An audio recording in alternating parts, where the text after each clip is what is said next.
is, okay, there. Good morning. We'll call the meeting to order. Where's the, first, I'd like to begin by acknowledging that we are in Mi'kma'ki and the district of Sipekne'katik, the ancestral territory of the Micmac people. East Hants further acknowledge the 50 African Nova Scotian communities whose 400-year history have contributed to the province's culture, history, and legacies. We are all treaty people.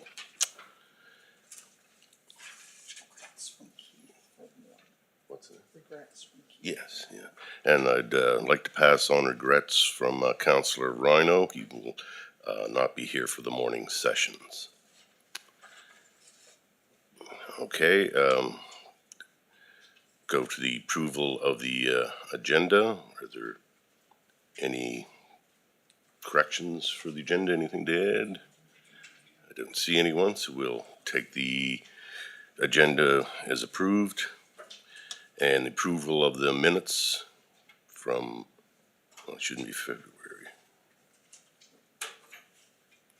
Yeah, I think that should be May. Yeah, it should be.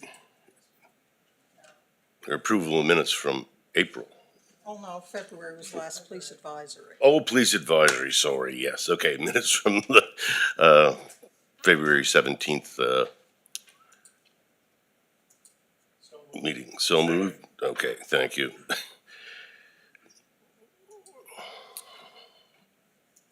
Before moving it, we have to vote on it.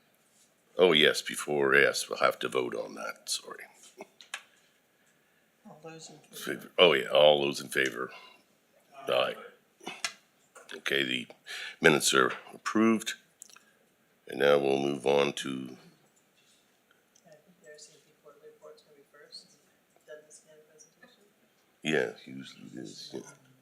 I thought that was okay. So we'll go to number 6 first. Okay, yes, we'll go to number 6, the RCMP quarterly report. Staff Sergeant Balmaceda.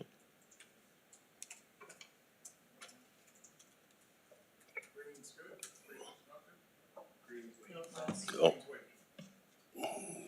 Pushing this. My mouse is gone.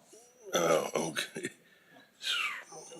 Oh, there's under there. Okay, thanks. Oh, we're good now. Thank you. So we'll start off with the agenda. We'll keep the agenda to the APP for the months of February to April 2026.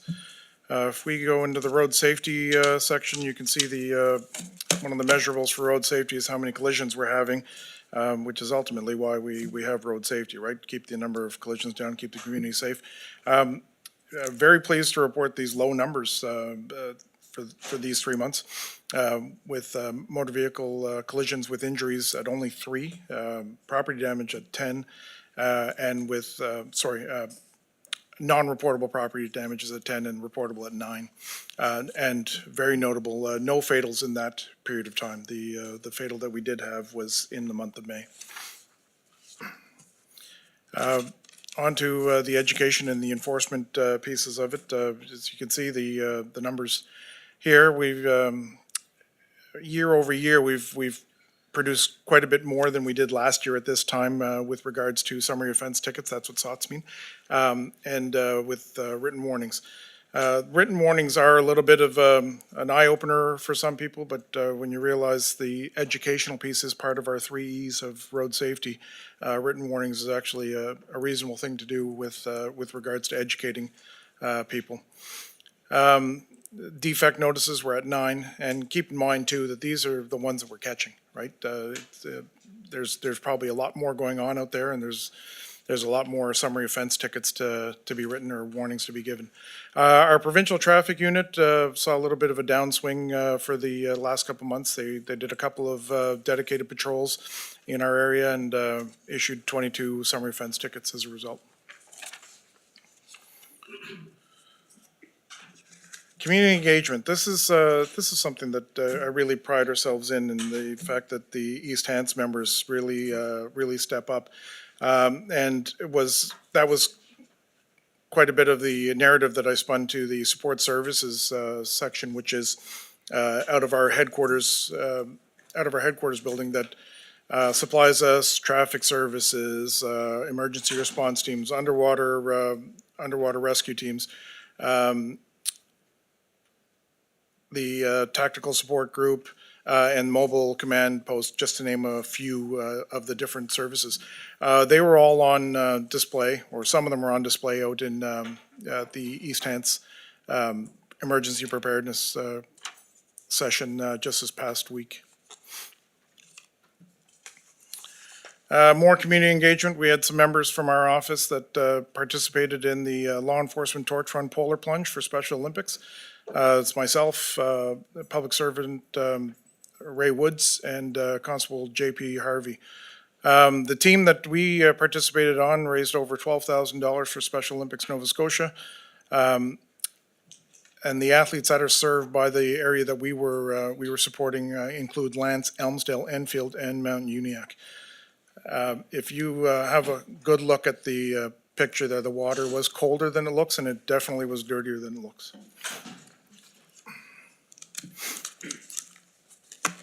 The next slide, you can see some pictures of Constable Will Wilcock, who participated in a ergonomic study where we are asking our members to spend a little more time in their vehicles. We're trying to make it more ergonomically effective for them. One of the challenges that our members face is having to be on this awkward angle that you see Constable Wilcock on to write his reports. It is, again, a challenge. I don't know a solution for it, but that's part of what this ergonomic study is going to be looking at as to how we can make it better for the members to stay in the cars more often. School engagements. Corporal Simpson, Constable Ouellette, Constable Lorette, and Constable Gillis were flipping pancakes for kids of Maple Ridge District School. And in the next picture, you can see probably our least photographic member that we have, but Constable Moaz Maddy is posing here with a kid after a Code Blue exercise at the Cobequid District School. That brings us right into a good segue into our Code Blues. Within the Code Blues, you can see on this table here, everything is completed for all the schools, both semesters. So the requirement is for a Code Blue to happen in each school within each semester, or if they don't go by semesters, within each year of the schooling. It's also important to note that the Code Blues are not 100% a police initiative. They're actually a school initiative that the police participate in. So lots of credit to the principals of the school to make sure that they are compliant with these Code Blues. Proactive crime enforcement and drug enforcement. We still house 17 people. I'm not telling you where they live or anything, but we do house 17 people that are on community sentence orders.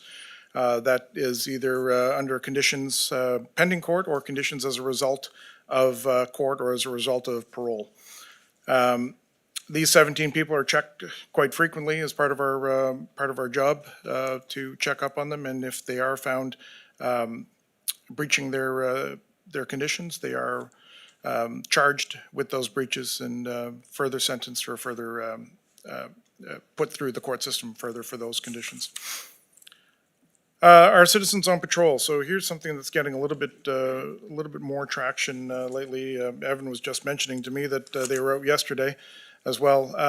The part that I want to talk about is I had a meeting with the Citizens on Patrol and East Hants Crime Prevention, which are pretty well the same members now, discussing how we can be more proactive engaging with the community.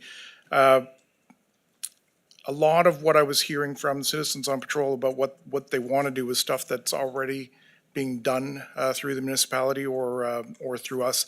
So moving their resources to help us make those more effective and more frequent would be where we're going to be getting their help.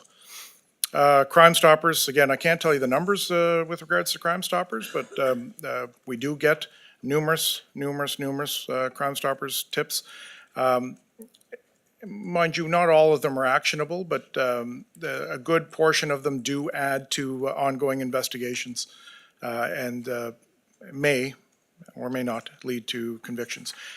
Just so you know, the Crime Stoppers program is a program that the person calling can remain anonymous through that program. So it's very effective in that way to get people to report information when they know they don't have to give their name.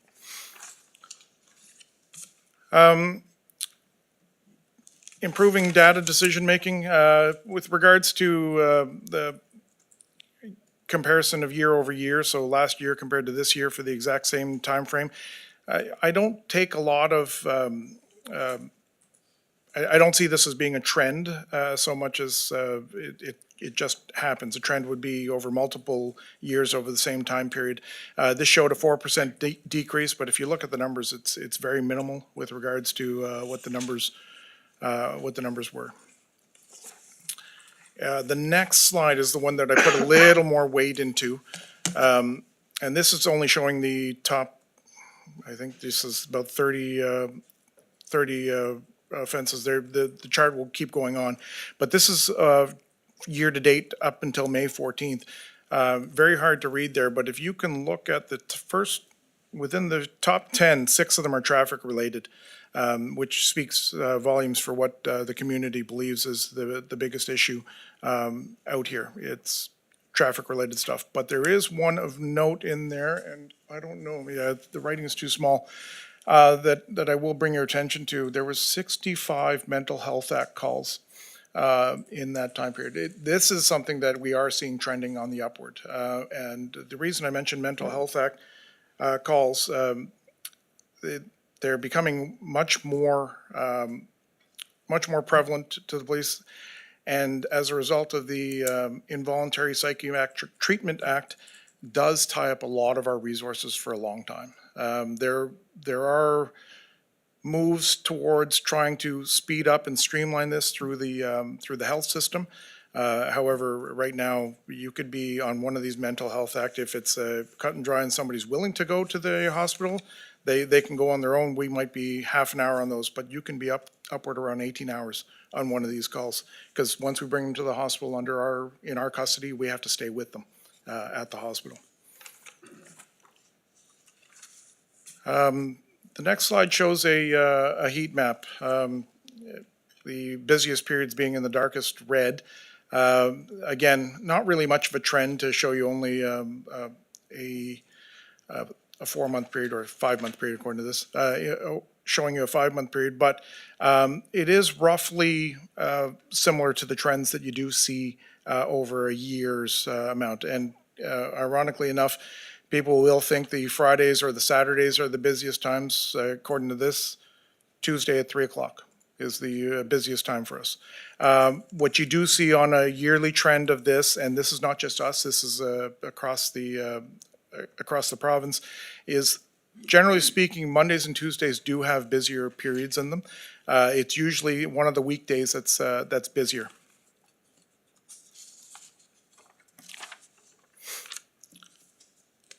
All right, we're moving on to this year's APP, Annual Performance Plan for the RCMP. But in order to talk about our proposed plan, I want to talk about first the priorities that the provincial RCMP have. Now, their priorities haven't been set for 2026. There are a few things in there that will affect the selection of what the province sees as a priority, one of them being the Butland Report. The Butland Report was a report with regards to, it has a little bit of intimate partner violence in it, it's got sexual assault in it, with regards to excellence of investigation. Susan Butland ended up being murdered after all these reports have come in, and part of the Butland Report talks about how we can tighten this up so we can try to prevent that from happening. How this affects the RCMP as a whole in the province is we've already seen it. There's more emphasis being put on IPV and intimate partner violence and sexual assault investigations in our province. But as you can see in front of you there, gender-based violence, hate-based crime, human trafficking, internet child exploitation, serious organized crime, and violent crime are the provincial priorities from last year. I can't speak to the ones this year. I do know that one of the big influencers will be that Butland report. So we'll wait for what they have coming up. Needless to say, regardless of what the performance plans say, whether it be on the provincial level or on the municipal level, like we'll talk about shortly here, policing will happen. Like it's going to happen regardless. It's just a matter of figuring out what the priorities are for the province and for the municipality. Having said that, the East Hants annual performance plan for the RCMP last year focused really heavily on community engagement, drug enforcement, and road safety. After a meeting with all the councillors and further meetings to focus this down, we landed on community engagement, drug enforcement, and road safety. These are the ones that I'm proposing to the PAB as our performance plan and our priorities for the performance plan. Within community engagement, we drilled down a little bit more with talking about increasing communication and partnership with emergency services, leveraging municipal communications to improve our delivery of services, and attending more events. This is part and parcel with the first 2 points there, tying more in with the other emergency services and with the municipality. And we will be supporting the municipality with engaging both business and communities on crime prevention awareness. With the drug enforcement, we drilled down a little bit more about what it is. It's one thing to say just we want to know about drug enforcement. Unfortunately, I can't tell you everything about what's going on drug enforcement wise. What we can do is tell you about things that happened and we've laid charges on. And we will make those more aware. One of the asks with the drug enforcement is an educational piece or an awareness piece for the community. So that is one of those things that we'll look towards being a little more outward with, not necessarily what we're doing, but making people more aware of what we can do and what is going on in the community.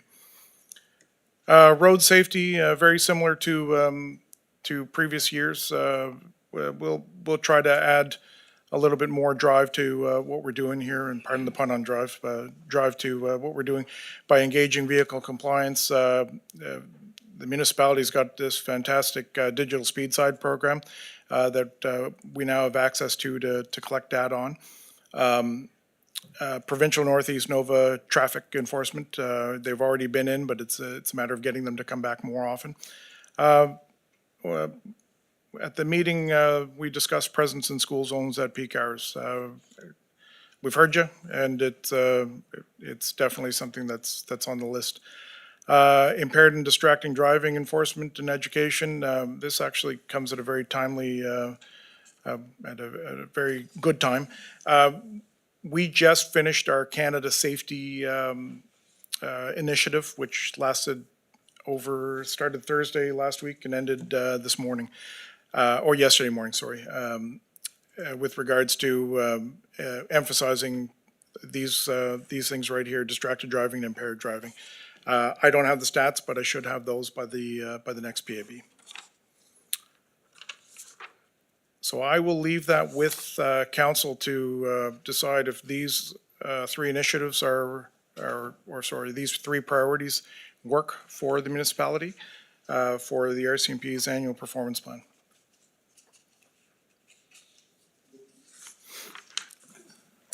Thank you, Staff Sergeant, for your report. Now I'll ask councillors if they have any questions. Okay. Councillor Mitchell. Thank you, Deputy Chair. Thank you for your report and for your members for their service. Just some questions to clarify my thinking. What's the difference between a wellness check and a mental health? So a wellness check is, I'll give you an example of a wellness check. Somebody's overdue. They're not necessarily having a mental health issue, but somebody can't get a hold of them. they're overdue, or we see them a lot for seniors that a younger, one of the children of the senior persons hasn't been able to get a hold of them. They might live at a good distance away. They ask us to do a wellness check and knock on the door for them. The mental health is a legitimate call for, well, I shouldn't say all of them are legitimate, but the call is based on a mental health, it's anchored to a mental health issue or a perceived mental health issue of somebody. So that's based on their history? Not necessarily history. It could very well be, like, you wouldn't even need to have history to be deemed a suicidal person. If somebody calls in and said the person's suicidal, they just left with a handful of pills and the keys to their car, that type of thing, that constitutes for us a mental health act call. Okay. MVC's property damage, the non-reportable, is there a certain amount that you don't have to report? $2,000, 2,000? which this day and age is almost everything. It's almost everything. I had a scratch on a bumper once that came up to 1,800, so I can only imagine if you needed to fix the whole bumper, how much it would cost. Right on. Under warnings, I just have a question or a comment. If I, as a roadside check and didn't have my insurance or my license with me, would that constitute a warning, or would I have time to produce those at the station? I'm gonna say, let's see it at the time. It's one of those things that's topical at the time, but history also has a lot to do with that. So if we run the person, we have all the written warnings and we have all the summary offense tickets. If it's a habitual thing, it's definitely something that's gonna spark a ticket. A warning, if we can educate somebody well enough, and the judgment call comes on the members of the side of the road. If they believe that they could educate the person well enough so that this isn't gonna be a repeat offense, then a warning is given. So if I didn't have insurance, would that be, After the conversation, no, I'm just joking. okay, No, again, I can't speak for every member in that office, what would constitute a warning, but, yeah, you would be fair for, a warning with regards to that, fair. You'd also be fair for a summary offense ticket. okay. House arrest, would that be, can you explain how a person would go on house arrest just in general terms, or? Yeah, house arrest, they're not to leave the house unless there's a list of conditions in which they are allowed to leave. Some of them are with their surety, so the person who's posted bail, I guess, is the best terminology for it. A person who's put up money for them to be released in the community, they can be with that person sometimes, depends on what the conditions are. Other times is to attend court, that's an obvious one. In the presence of their lawyer is another one, or attend medical appointments with proof that you're attending a medical appointment. So if somebody was, let's just say we do one of these compliance checks and somebody is on house arrest but is not home, it's not an instant breach of the charge. We'll have to find out from that person why they were not home at that time. Okay, my last one just deals with the officers. There was no figures in there about the officers, or how many are on roadable, or how many are off on leave, or et cetera, et cetera. Could you clarify that? Yeah, so there are currently, let me just do some math in my head. There's 3 of us on restricted duties. One is going to be back at the end of the month after surgery. She's having surgery. And I continue to have 3 more on long-term leave. Now, to supplement that, we've brought in reservists, and we do keep a shift minimum with at the cost of the RCMP and bringing in overtime resources. Okay. Thank you. That's all, Mr. Deputy Chair. Thank you, Councillor. There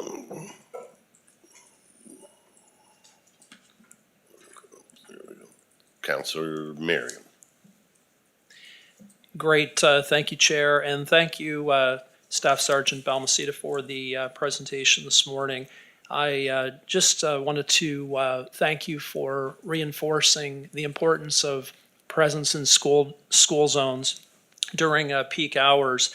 And I think that just with, I think now there's sort of a tendency, people, are in a hurry, and sometimes they're driving obviously too fast. So I think the reminders of having that presence in communities is very, very important. So thank you for, listening and reinforcing the importance of that.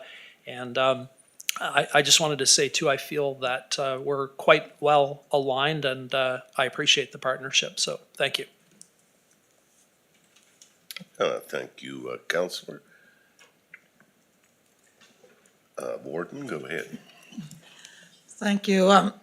Just backing up, excuse me, to one of Counselor Mitchell's questions. And refresh my mind because the number's not coming to me. What is the shift minimum number? 4. Okay. And in a perfect world, it would be 6. Yeah, up to 11. In a perfect world, because we'd have people that were not necessarily counted on the shift working as well. And this is a recurring problem that is, I don't know the answer. I'm sure you folks don't know the answer either, but, yeah, it's a tough one when we're trying to pay and for whatever reasons, all officers are not available to work those shifts. It's costing us the same as if we had 11 people out there. And I understand that there are challenges with, and I'm not saying our RCMP, but there are challenges within the RCMP to recruit and have, enough people available. The same as there are in, pretty near any job anywhere these days. It is challenging to get personnel, but I'm sure that's not news to you, and I'm sure it's as a great a concern to you folks as it is to us, but it does continue to, it does continue to be a little bit frustrating, I'm sure. Thank you That's everything? for now, yeah. Okay, thank you. Counselor Perry. Thank you, Mr. Sheriff.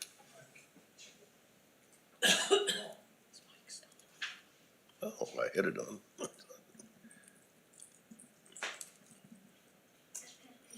No, Are you signed in, Counselor? I'm signed in. I guess Because try I'm it on? again. Yeah, let's see here. There Yep, it is. okay. All right. Third time lucky. Thank you.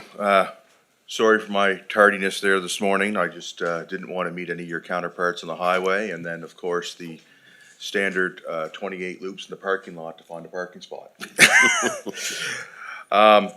No, it's a good report. I read it last night and I came here and I saw most of it. I do believe that the priorities listed there with, they all kind of link together. Your community engagement, it leads you to having a better understanding of the drug use and how the drug enforcement will work in the community, and as well as the road safety.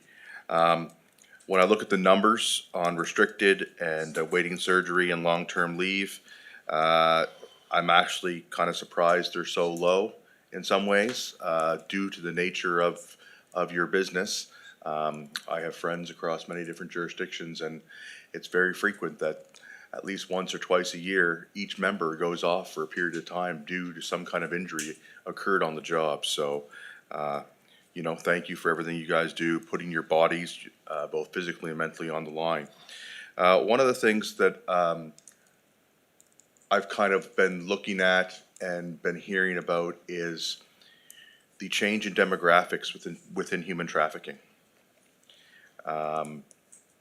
That there seems to be a couple new players in the game, and it has become concerning to some residents about, how to educate and look out for the at-risk youth, to say, the teenager who wants to run away from home and all this stuff, and you had an idea of who the players were for a long time, and now there seems to be a few more entering that market. It's becoming even more prevalent, especially where per capita we're leading pretty much most of Canada in this figure, unfortunately.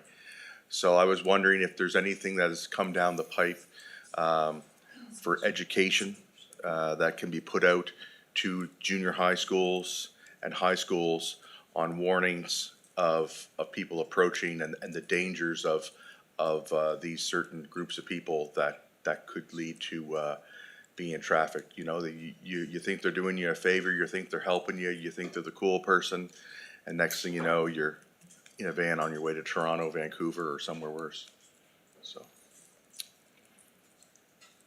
Just give me 1 second, I'm just making some notes here. yeah.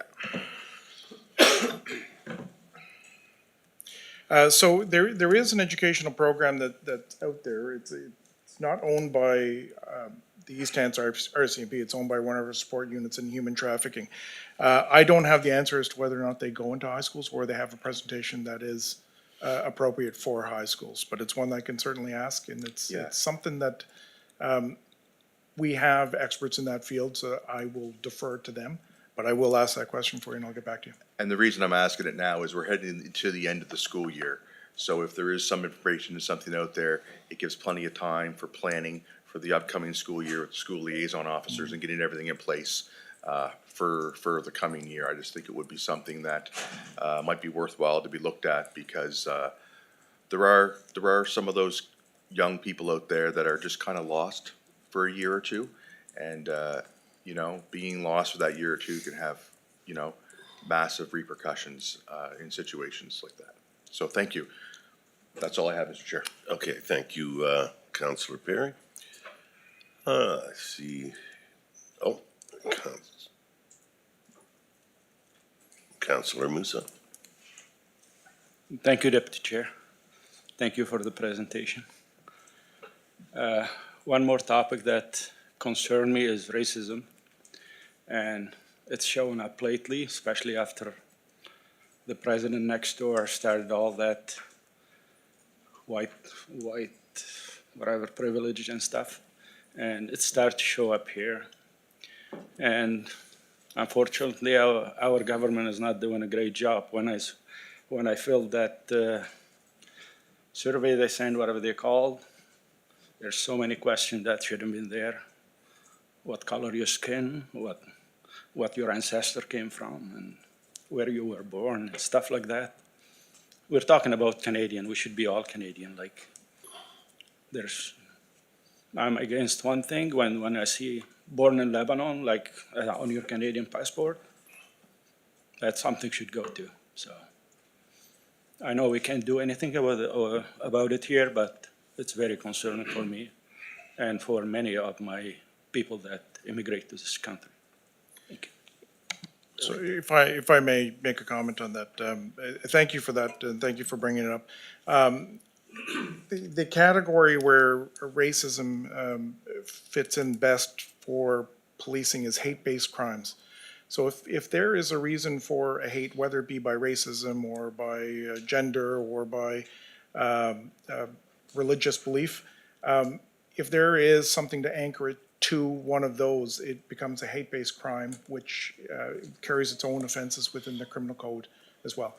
Now, having said that, we don't generally get a lot of investigations that are hate-based. Now, having said that as well, we probably should be getting more, but we don't.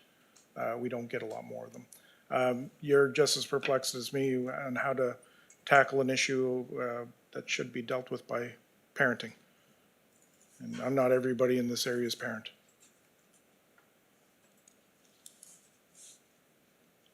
Okay, thank you. Let's see, Thank you, Mr. Vice Chair. I just wanted to highlight something in the presentation today for Police Advisory, some of the community engagement around the emergency preparedness event that Calvin Bayard organized on behalf of the municipality a few weekends ago in Mount Uniacke. It was really, really, truly appreciative of the resources that the RCMP had there that day. The investment made, for those of you that have been to H Division, there were a lot of the special services, as the staff sergeant mentioned, that were there in Mount Uniacke. I saw firsthand the interactions with the members and the children there, and it truly was appreciated from a community engagement level. Also, the networking within all the other services that were there with other fire departments and ground search and rescue and so forth. So just passing along for the awareness of Police Advisory, the investment the RCMP made, and thank you for that. And just, I think committee will get to this, but you'll see the slide on your screen. We will be looking for a recommendation from committee up to council of your 3 priorities, if those are your priorities. Thank you. Thank you, Director. Warden? Yes, thank you. Going back, I roll things around and around and around in my brain. So with 3 unrestricted duty and 3 on long-term, so we're pretty much down, for roadable officers, we're down 6 members at present. So how many reservists have we been able to get to help backfill that? 2.5. Because I'm assuming there's a competition for those as well. Yes, And what type of duties are they able to do? full frontline duties. Okay. So they can replace officers on the road, but they don't backfill our school officers in those positions. Okay. Okay. I still don't have any answers, so I'm just fiddling the numbers around again. Thank you very much. Okay, Warden? Need a motion for APP.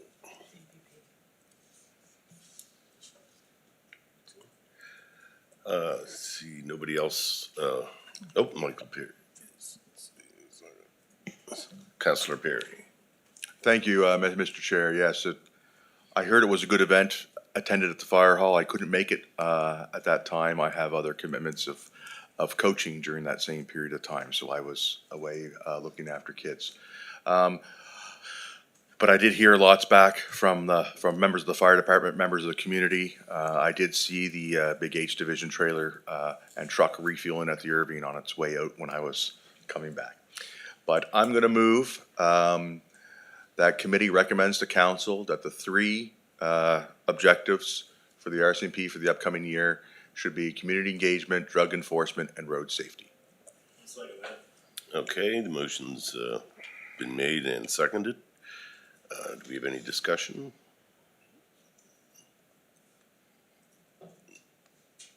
Then we'll go to the vote.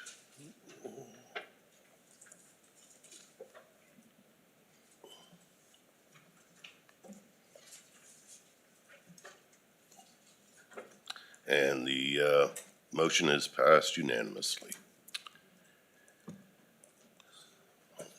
I see nobody else to speak. I just have a question myself. As you know, a couple of weeks ago, there was a fatal accident, MVI. It's just south of, should be just as you leave the 50 zone, not far past that. And I've certainly asked about that before, and we have seen some action by police officers. So just wondering if you could give us any details on that. Are there any charges coming out of that collision? Anything? Just give me 1 second. Sorry, Michael. Sorry, this is Corporal Collier, the acting ops sergeant. He would have more information on that than I would. So from what I know right now, there's still a lot of investigation going on in regards. Right now, it's suspected that it's been caused by impaired or there's some alcohol involved, alcohol or drug, but we have to wait until we get the results back from the lab, which can take a little bit of time. From what I know about the incident, there's I think some more aggravating factors that were involved rather than just straight speed, and it seems like there could have been a prior incident that led to this occurring. So there's a lot more to this than just a standard, say, reckless driving or an impaired. So that's all still being investigated, and can't really say until someone is charged or the evidence comes back, then we can't really say. But right now, that's the suspect. So Okay, thank you. Yes, I thought it must have been at quite a rate of speed, just seeing how far the vehicles both travel up the road, especially Chevy Cruze, which would have been sideways in the road when it was hit. Yes. Thank you. And I just want to say that within 10 minutes, the first police officer had arrived. Fire services were already there. At 11 minutes, we had an ambulance on site. Within 30 minutes of the collision, the air ambulance was there. So all the services worked really well. You hear a lot of criticism of it, but it does work also, and unfortunately, it was a fatality. So, I guess seeing no one else willing to speak or wanting to speak, well, thank you for your report. Thank you. And move on. Okay.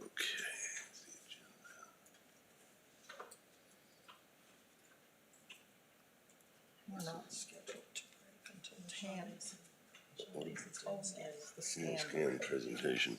Okay, next we have the scan presentation with Sean Mason.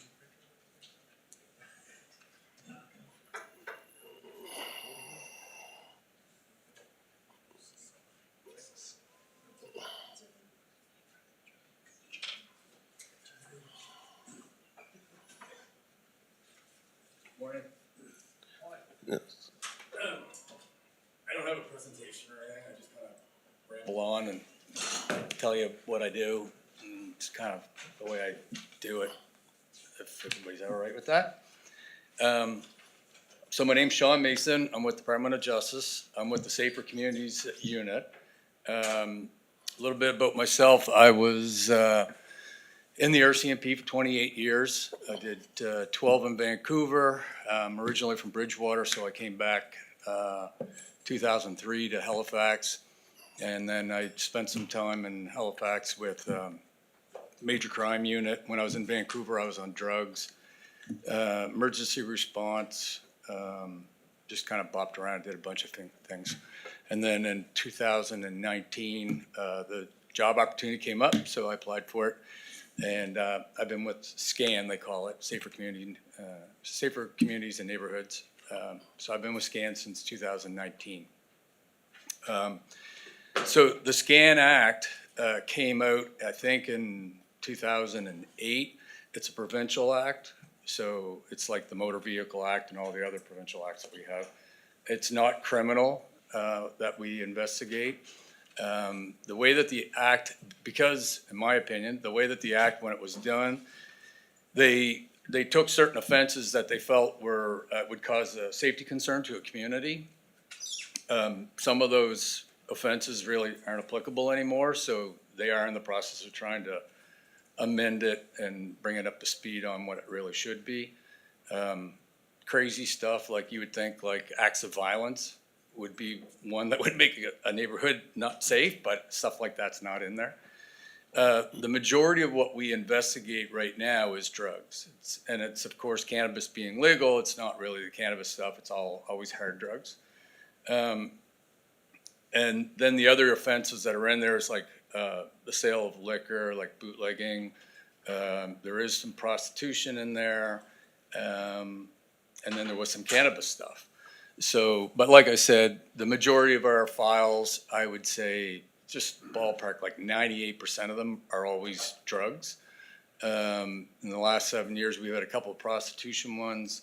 And so essentially, the way that the act works, just to give you an idea, I did a presentation not too long ago, like 2 weeks ago, I think, down in the valley. And the best way to get people to wrap their head around what exactly we do is we'll get a phone call from potentially the police because they've got a problem residents.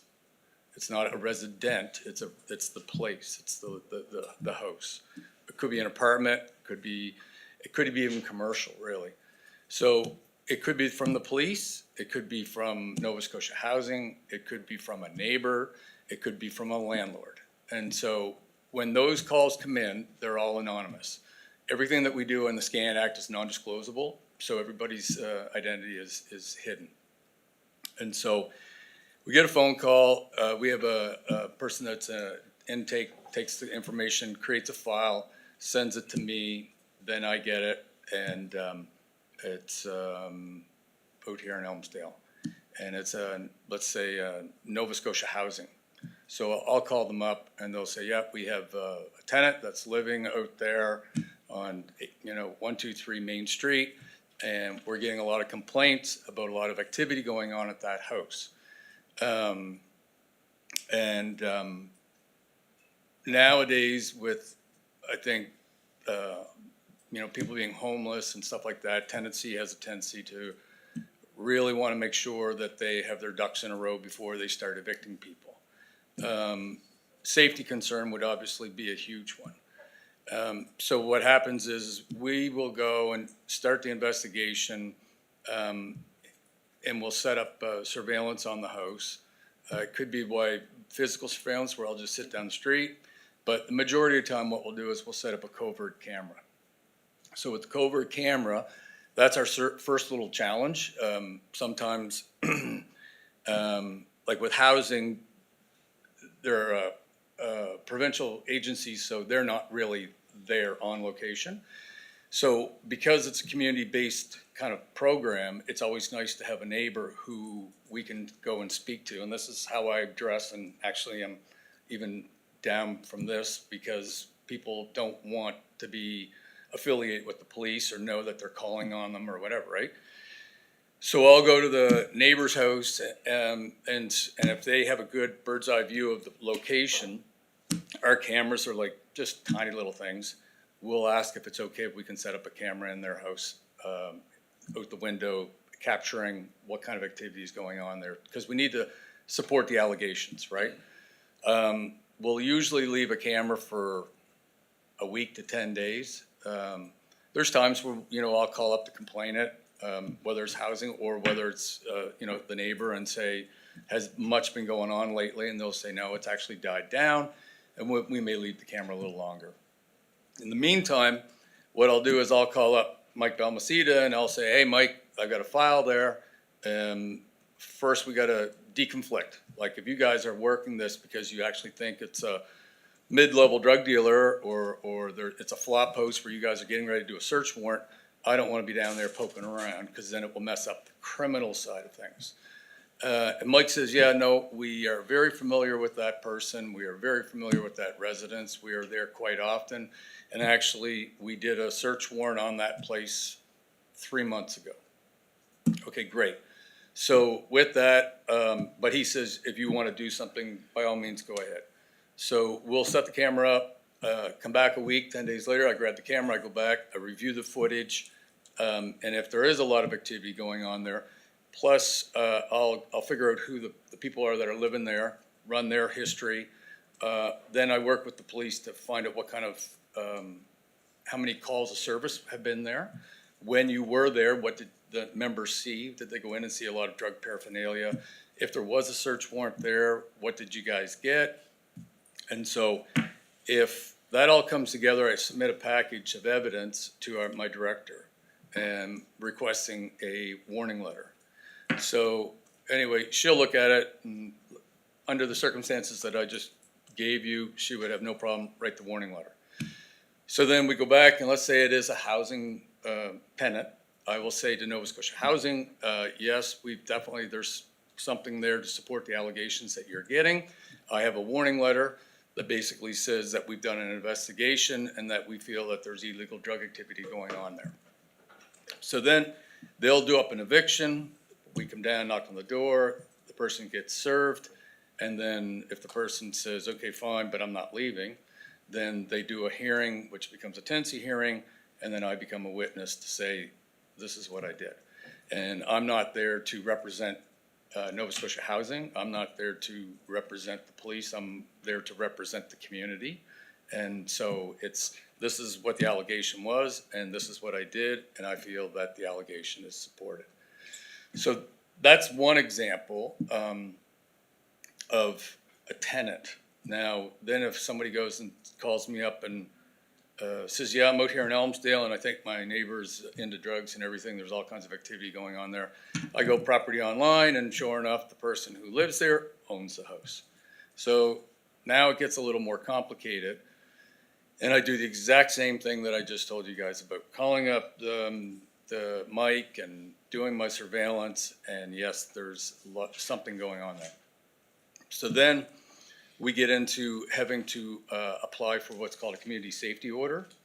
And in a community safety order, we're going to Supreme Court. It's a civil court.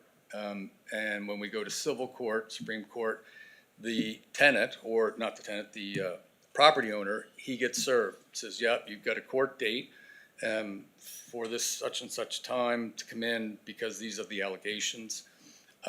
We go to court on it, and if the judge feels that the evidence brought forward is enough to support a community safety order, then the property gets shut down. So then we roll on out with our electrician, the guy that shuts the water off. We put a big sign up, and we put a big lock on the door, and the guy's gone for 90 days. So he's allowed back after 90 days, but he certainly has to go right back before the same judge to sort of say, I'm gonna change my ways, so I can go back into my house. So, and that's pretty well it in a nutshell. It's, not overly complicated, to tell you the truth. And I get, you know, when I first got the job 7 years ago, I was out walking the dog with my daughter, and she was just little, and I explained everything that I do, and she looked at me and she said, well, if you move them, aren't they just gonna go somewhere else and keep doing it? And I was like, yeah, you know, like, so what we do is potentially a Band-Aid solution. But I will say in the last 7 years, I think maybe 3 people I've had to go back because they were living, you know, on Main Street, and they moved over to Smith Street, and sure enough, I get a phone call and they say, yeah, this is the address on Smith Street, and I run the person, and sure enough, it's the same person, right? So, but it very rarely happens. And in some neighborhoods, people just it doesn't bother them as much, so we don't get those phone calls. And it doesn't have to be a drug dealer, it can be like Flophouse, you know, but they're always drug related, and I mean, when it happens, like I had one down in Kingston, and there, across the street was like a playground, and they were finding dirty needles and all kinds of stuff, right? It was a really bad situation. So, you know, we get apartments can get a little more tricky because somebody lives in apartment 4 at the end of the hall, and they're constantly letting people come in and go down to their apartment and go in. So setting up cameras in hallways kind of gets a little tricky, but, you know, we still do it. It's not a problem. So, yeah. Well, very good. Well, thank you. That's very informative. And I see Councillor Perry. I got it first try. Thank you so much, and thank you for coming in and talk to us today, and I guess at least your daughter knows you have job security. Yeah, Moving around, right? that's right. One of my questions for you is in the duration of your investigation, if you come across things like there's young children in the home, some of the stuff is happening, is this shared with all the other agencies like Child Protective Services, the RCMP, and things like that? Because there are definitely instances, I would imagine, in all of our communities that there are some of these people who might be struggling or unknowingly doing things that do have young children and are being exposed to certain things, whether it be drug paraphernalia, drug use, weapons in the home that are not licensed, that are not kept and stored properly, violence and other things. I was wondering, so like, as you go through your investigation, does that get shared through to the RCMP, through to Child Protective Services and other agencies as well? It does. Like I just had one in Shelburne, and that was exactly the case. The guy's wife had passed away from cancer maybe 2 years earlier, and she was the one that took care of everything and kept him on a straight and narrow. And then when she died, he now went sideways, and plus he's got small kids. But by the time I get involved, everybody in the community knew about it, and the social services was involved. So a lot of times, all the stuff that you speak of is already happening. Okay. And then the problem that we kind of run into is that I don't want to cross the line because of I don't want to go to social services and say, hey, this isn't a safe environment for these kids, because they are fully aware of it. And I kind of have to stay in my lane and say that the only thing for us is for the community that person's not a good fit, right? Because he's making the community unsafe. So I'm pretty sure social services would then, take that into consideration. it's not good then, because if I prove my case, then the person is now not only trying to deal with social services and kids, but now he's getting kicked out of his house. That's kind of like what I was Right. seeing is like the Yeah, big no, spiral but then ball this because particular case, before he got kicked out of his house, they had already taken the kids. kids. Okay, yeah, I know. So- That's kind of what I was Yeah, thinking of, because yeah. I know in some of these cases, they do have multiple kids, sometimes multiple Yeah. partners, and all of a sudden, now it's not just the main person who's causing this being removed, it's Yeah, it's, a lot more people, yeah. So, no, but, no, thank you for that, and thank you for the Yeah. work you do, 'cause, so, it's. and like I was gonna say, is that like with you guys, with counselors, and people will come to you, and we say it to the police too, right? Cause having been in the RCMP for so long, we'll have problem people, and we'll have people that are chronic complainers, and, I mean, I don't wanna sound like we're a good dumping ground, but if people are coming to you and saying, we've got a problem, and you're like, okay, well, did you go to the RCMP? Yeah, we went to the RCMP. Well, now this is another avenue where you can say, have you looked at safer communities? Because, you know, we're not as busy as the police. So we can certainly take on, and people appreciate the fact that we're even making the effort. There are times where we'll set up a camera and I'll go pick it up and they'll say, yeah, I don't think you're gonna get much. And so I'll review the footage, a week's worth of footage, and I'll say, no, sorry, it's not there. And, you know, they at least appreciate the fact that we tried, right? So- Right. Counselor Garden Cole. Thank you, Mr. Chair. Thank you very much for that presentation. It is very interesting. I didn't realize that this group existed.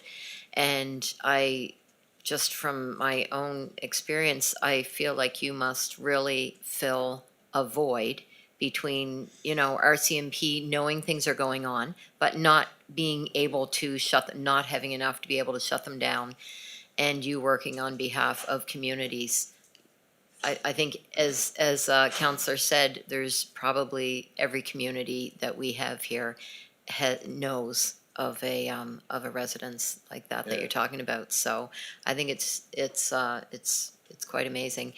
As far as, you know, with children in homes, those children may not know it, but intervention into their situation could be so impactful for them, way better than the fact that they may be being removed from their homes, you know. That could be, turn out to be a real game changer and a positive thing for them, depending on what the situation is. But, yeah, I really appreciate this information going forward. Thank you. It's kind of funny too, because 7 years ago when I came into work, I was on the full-time emergency response team at the time. And my boss said, hey, he said, there's a great job down there with the province. And I go, really? I said, well, what is it? He goes, it's Safer Communities. And I had no idea what it was. And I said, well, if it's so good, how come you're not applying for it?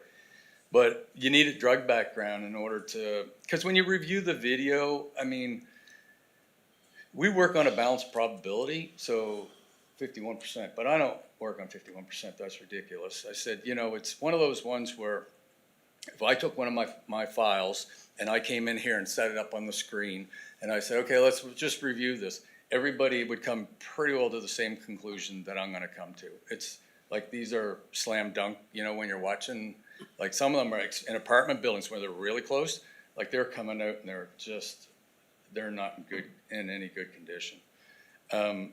So anyway, so I said, well, what's this Safer Community thing about? So I had to Google it and try to figure out what exactly it is.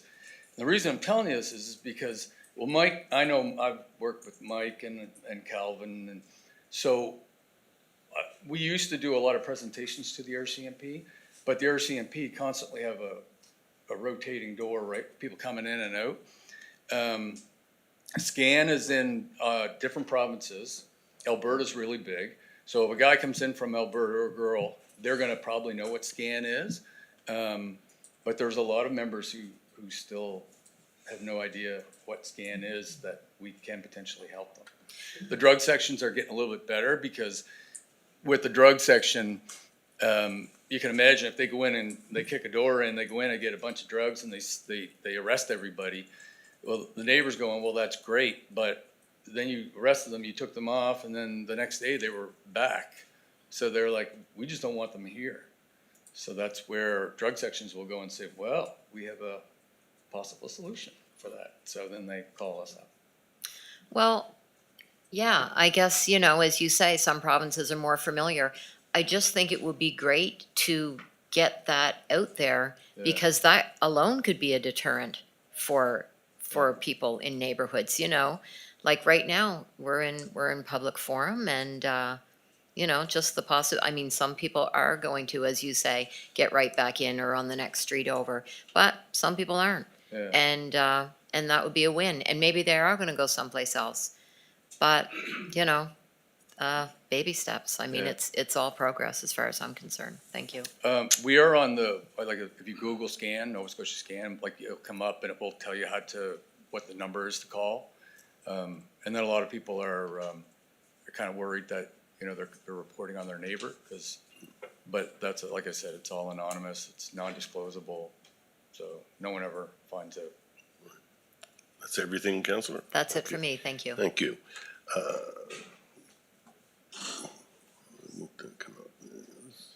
Counselor Musa. Thank you, Deputy Chair. Thank you, Sean, for the presentation. That was a very nice one. And actually, I was talking to a friend of mine yesterday, and probably he could be one of your, someone that you can help, right? Yeah. Like if you're a landlord and you have a tenant that abused his wife or whatever, partner, called on him, they came and found so many weapons and he was banned from having any weapons and possession and weapons and stuff. And all of a sudden she decided to take him back. And the landlord doesn't feel any safer anymore. Like he worked next door, he have a shop and Yep. and there's is that something that you could help Well, with? and that's, Is that something that you could help with or? no, that's No. the problem. Yeah. Right? Like, and that's where we're going. Like, this year, or someone messaged me the other day and said, we're looking at changing the legislation. How can I, you know, can you give me some input? And I said, yeah, absolutely. Like, violence would be the big one. Because if we look at, we're trying to make a community safe, and under the circumstances that you just provided, the thing is that doesn't fall under the act. Because it says it has to be a specific use. So then it says, okay, well, what's the specific use? And then it lists the different types. So the property can't be used for specific use. And then it will say, this is the criteria. And so violence and weapons isn't in that. So people will, you know, I'll go, yeah, sorry, I can't help you there. And they're like, well, aren't you, you know, safer communities? I'm like, yeah, but like, I know, it's just. yeah, when you did your presentation, I know. I thought that will fit right in, but Yeah. Yeah, I know. unfortunately it doesn't. Yeah, okay. And in all fairness too, though, like with us, like when I'm looking at activity, like there's some videos that I've watched where it's like Halloween, like the people going up, knocking on the door, 5 minutes later they're gone, next thing you know, someone else, and it's just like, it's like, holy cow, and then it's like, do they ever sleep? It's like 3 o'clock in the morning, people are still going to the house. So when you see that kind of activity, when I was talking about the balance of probability and 51%, like it's a no-brainer. I could put it up on the screen, everybody would be like, yeah, there's something going on there and it doesn't look like it's safe for that community. So under those circumstances, so it's sort of different where, you know, it'd be hard for me to kind of try to prove, even though what you're saying sounds dangerous and unsafe, it would, from an outsider, not being able to actually see what's going on, Okay. Thank you. if that makes sense. Okay, thank you. That's everything, Counselor? Yes, thank you. Warden? Yes, thank you. And I heard you say that just Google Nova Scotia scan and information will come up. I just wondered, for anyone well, I guess anyone watching has some consumer or some computer savvy anyway, I guess, but Yeah. for folks who might not, be like, would the local RCMP office have information on how to contact or? We got fancy big booklets here. I only grabbed just a small handful, but I can leave them behind. Okay, I think we've got like boxes and boxes of these, so, I mean, they yeah, need to so we be, could, We'll get some. they could be yeah, we could distributed. get some for the Yeah. front desk then, so Yeah. people could pick them up. Um, Yeah, that was all, thank you. Very good. That's everything. Okay. Thank you, Warden. And thank you very much for your presentation. Very informative. Okay. And I think we're all better for it. I'll leave these with Calvin, if that's okay. Okay, that would be great. Thanks. Okay, so at this point, we're due for an adjournment and break and to reconvene with corporate residential services, so we need a motion to adjourn. You can just declare us adjourned or reconvened. Okay, We're late, but we're still gonna take 15, yeah. 10:22. Okay, so, we'll, adjourn now and reconvene at 10:22.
Thank you.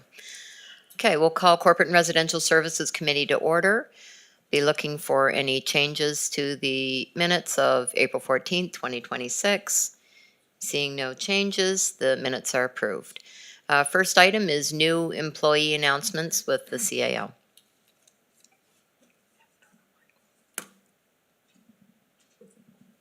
Thank you, Madam Chair.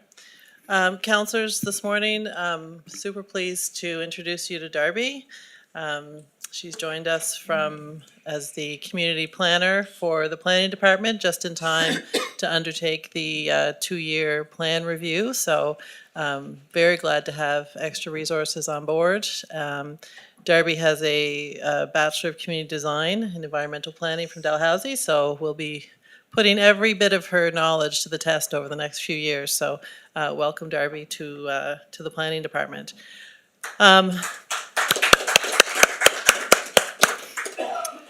I also wanted to announce that Kyle Kennedy has accepted a position as the operator of water and wastewater that's been filled recently. Kyle has actually been with us for a number of years. He's been with our Parks Department over a number of summers, so we're really excited to have him as a full-time permanent employee, bringing with him all of his education and water resources from NSCC. So very excited to have Kyle join the team as well.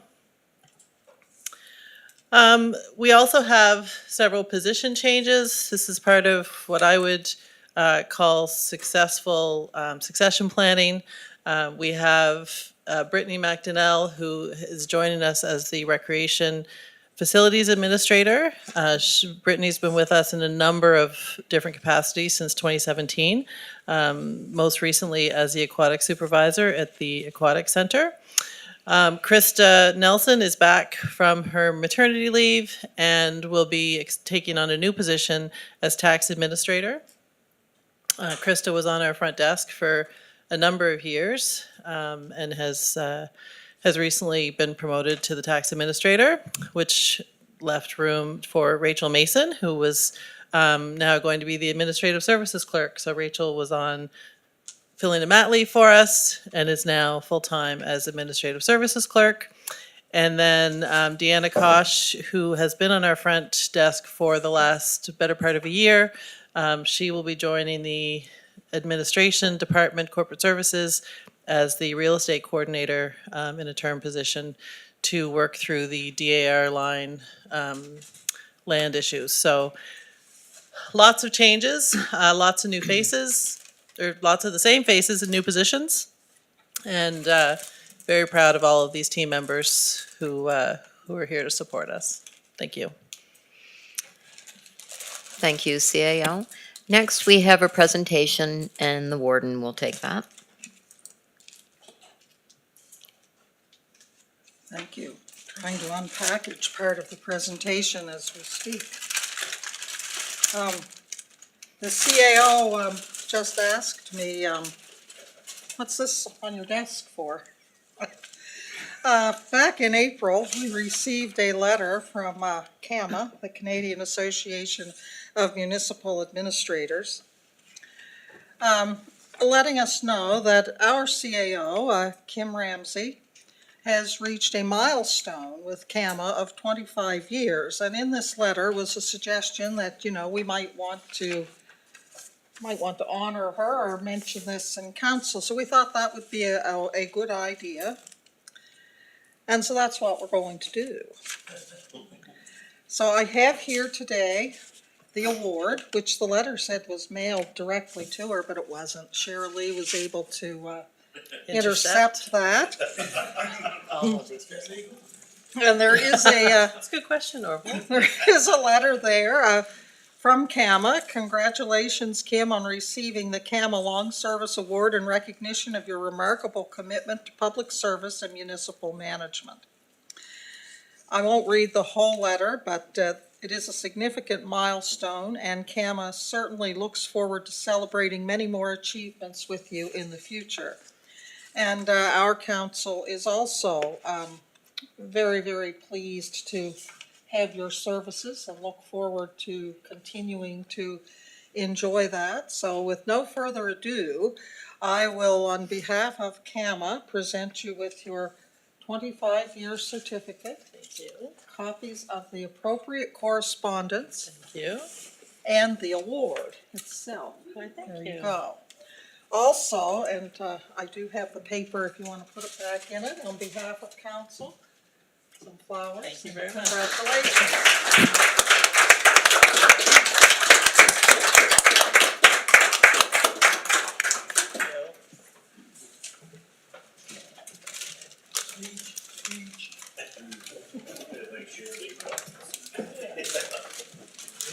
Thank you, council. It is an honor to serve you and the community.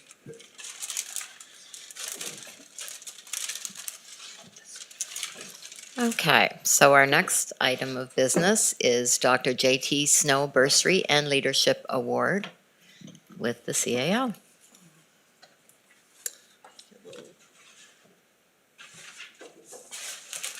A little discombobulated. Gonna put you right back to work. Okay.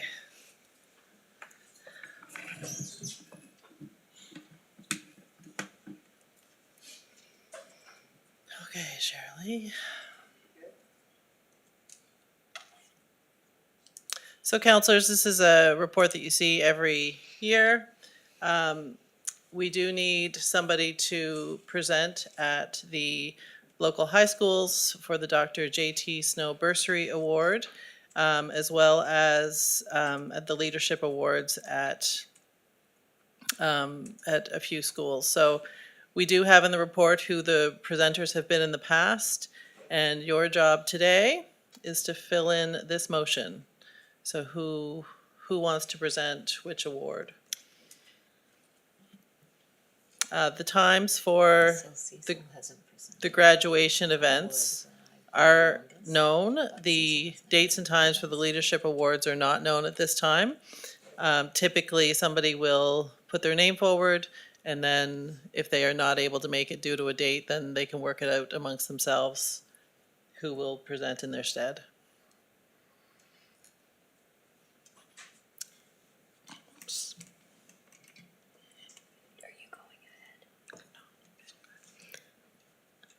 Okay, we'll start with Counselor Perry.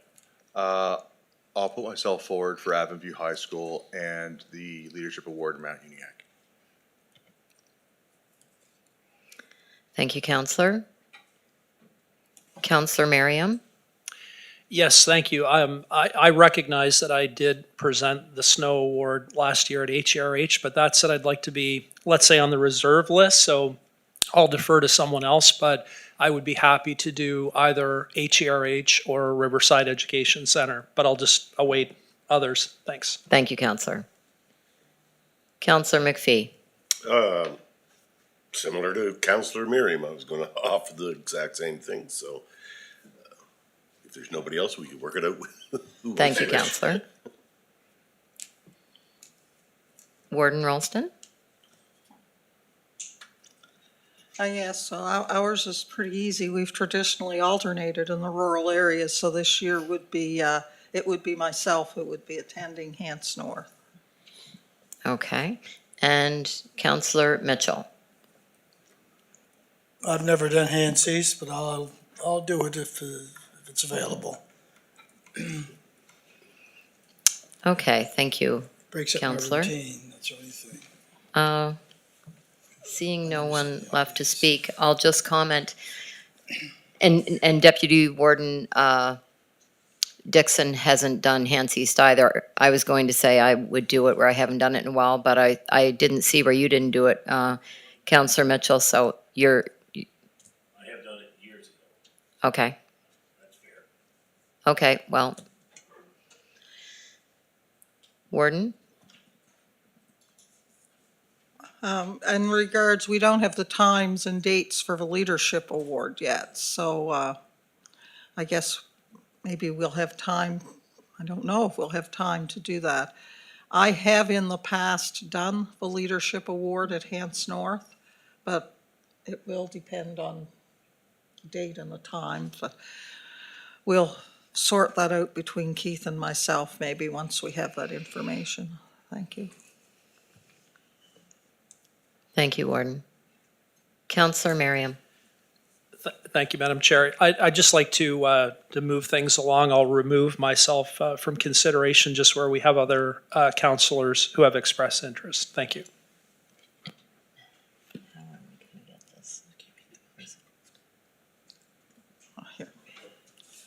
Counselor McPhee. Thank you, Chair. Same as Councillor Miriam, I'll withdraw from the HERH in favor of Councillor Mitchell. And I'll do the leadership presentation if Councillor Miriam doesn't wish to. Okay, thank you, Counselor. Next to speak is Warden Rolston. Well, okay, I would move that the Corporate Residential Services Committee recommends to council that council appoint the following presenters for the 2026 Dr. J.T. Snow Bursary Awards. Hants East Rural High, Councillor Norval Mitchell. Evanview High School, Councillor Michael Perry. And Hants North Rural High School, myself.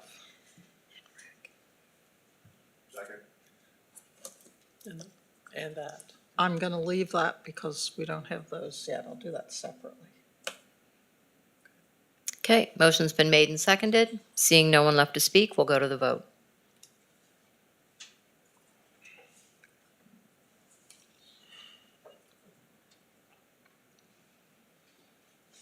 Passed unanimously. And the motion has passed unanimously.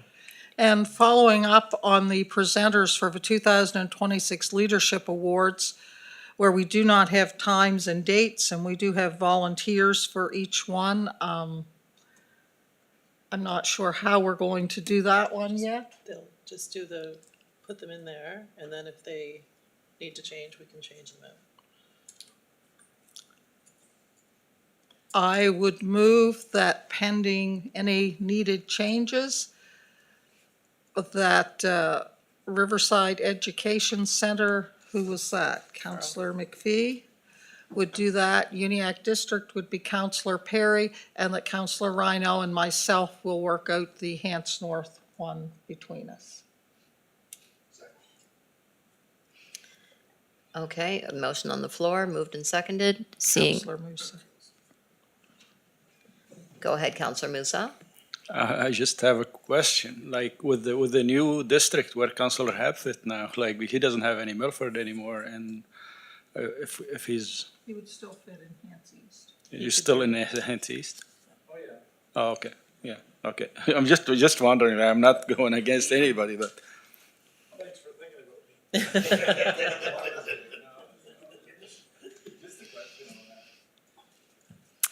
me. Okay, we'll go to the vote.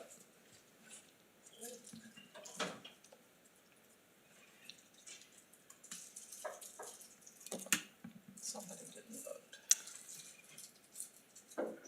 Somebody didn't vote?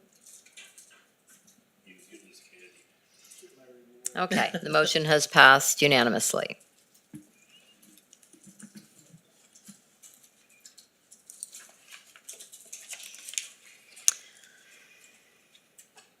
Next item on the agenda is the CAO authority policy.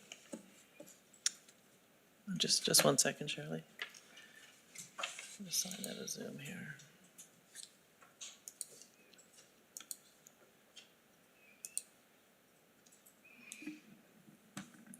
Thank you, councillors. Thank you, Madam Chair. Yeah, I'm good. So the next item on your agenda is the CAO authority policy. So this policy gets brought to you every once in a while as an update. We had our policy advisor go through this recently with respect to the Bill 212 in Nova Scotia. Had some changes in it with respect to council's training and the CAO role. So we wanted to make sure that your policy was updated to reflect the new bill.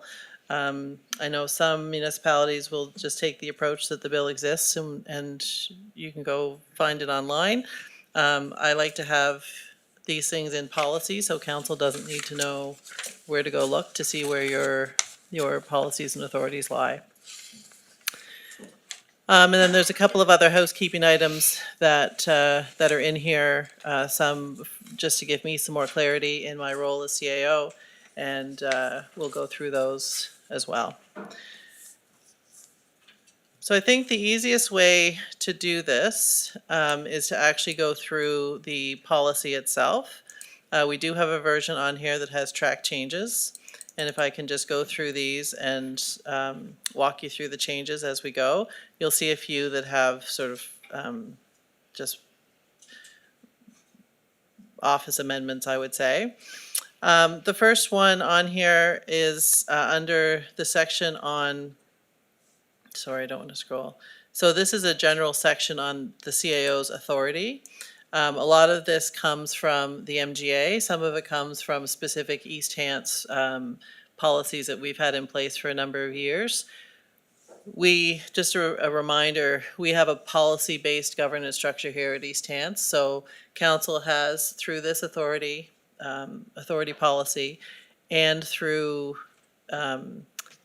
enabling the MGA parts that apply, have delegated authority to the CAO where the MGA allows you to.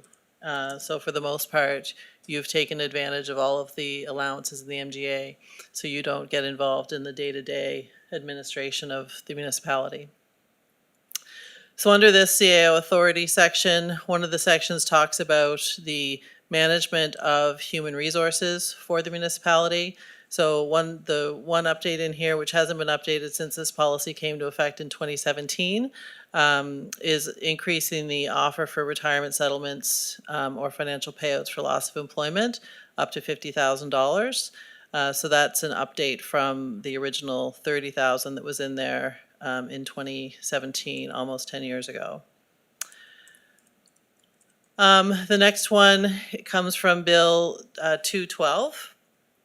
So up until this point, there's been no mention in the Municipal Government Act what authority the CAO has to sit on boards or committees as they represent, presumably, the municipality or municipalities in general across Nova Scotia. So this states and clarifies that as CAO, the CAO can participate and be a member of boards, committees, or organizations that aren't just East Hants, unless council determines otherwise. So you may want to determine otherwise if you're not comfortable with your CAO representing East Hants on a particular topic. Say it's an NSFM committee and it's a topic that's sort of controversial for East Hants. You may not want your CAO sitting on that committee representing East Hants. So you would then have the ability through this policy to say, we don't want you to do that. We've written it in a way that the CAO can join these things without council necessarily making a motion, but that council can always sort of veto the application. Now, as a CAO, you're not going to join a committee or a board that's controversial for your municipality. That's just CAO 101. But this would give the council the authority to override that decision. I'm just going to let the warden comment on that. Thank you. Just more or less a question. I'm assuming that council would be made aware that you were on these committees. Yeah, well, At the time, it wouldn't be, oh, I think I'll join this, and that's just my assumption. But I just wanted to clarify that. so like I said, anything that is political in nature, the council would know. I'm probably not going to tell council well, I'm not going to tell council necessarily. I'm not going to hide it from you, but it's not going to be a report to council if I join the HR committee for AMANS or like something in my own sort of at that administrative level. But if I were going to join an NSFM advisory committee, I would absolutely let council know and go have that conversation with you. Thank you. The next one is under section 1.2. So section 1.2 gives me the authority to sign all documents arising from anything I have authority for in section 1.1. So there's a number of things that are listed in the MGA that are outlined. One of them that is not specifically outlined, but that falls under the definition of 1.1, signing documents for council, is submitting wetland alteration approval applications when we're carrying out municipal capital budget projects. And the reason I wanted this added in here is because every time I get one of these put in front of me, I kind of say, okay, does council know that I'm doing this? It's one of those politically sensitive things that, I just want to make sure that council knows that this is one of those types of documents that I will be signing. Typically, these are smaller, you need to cross over, put a culvert in, that type of thing. Anything larger than that is probably something that we've had a conversation about at the council table anyway. But I wanted to put that in there to make sure. It's really more for me second guessing if you are aware of and okay with that. The next section, some of it existed before, but the first two bullets here are directly result of Bill 212. Bill 212 was a housing bill with some governance information thrown in. So one of the things that it clarified was that council can exclude the CAO from conversations regarding their own employment, which is just common sense. But the way the MGA was written before, it was written in such a way that the CAO may participate in any and every meeting that council has. And my understanding is that clarity wasn't there, that they would be excused from council having conversations around the CAO performance management piece, which is just common sense. So I think that's what the MGA has tried to do, is to make that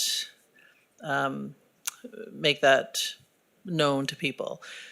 So the CAO may attend all meetings of the council and any board, committee, commissions, or corporations of the municipality and make observations or suggestions under discussion. That's where we are now. But notwithstanding that, council may exclude the CAO for the duration of the discussions relating to the performance of the CAO or for council training, education, performance, or coaching. So if there was something that you wanted the CAO to not be present for, if it relates to your own professional development, then you could exclude the CAO from those meetings. That might look like if you want to have a lawyer come in and teach you a little bit about how to manage the CAO's performance, or if you want to have an HR professional come and talk to you about how to manage somebody. You could exclude the CAO from those sessions where it might get a little bit awkward talking about the CAO with the CAO in the room. And then, of course, if it's about my or any other CAO's performance, you can ask us to leave the room.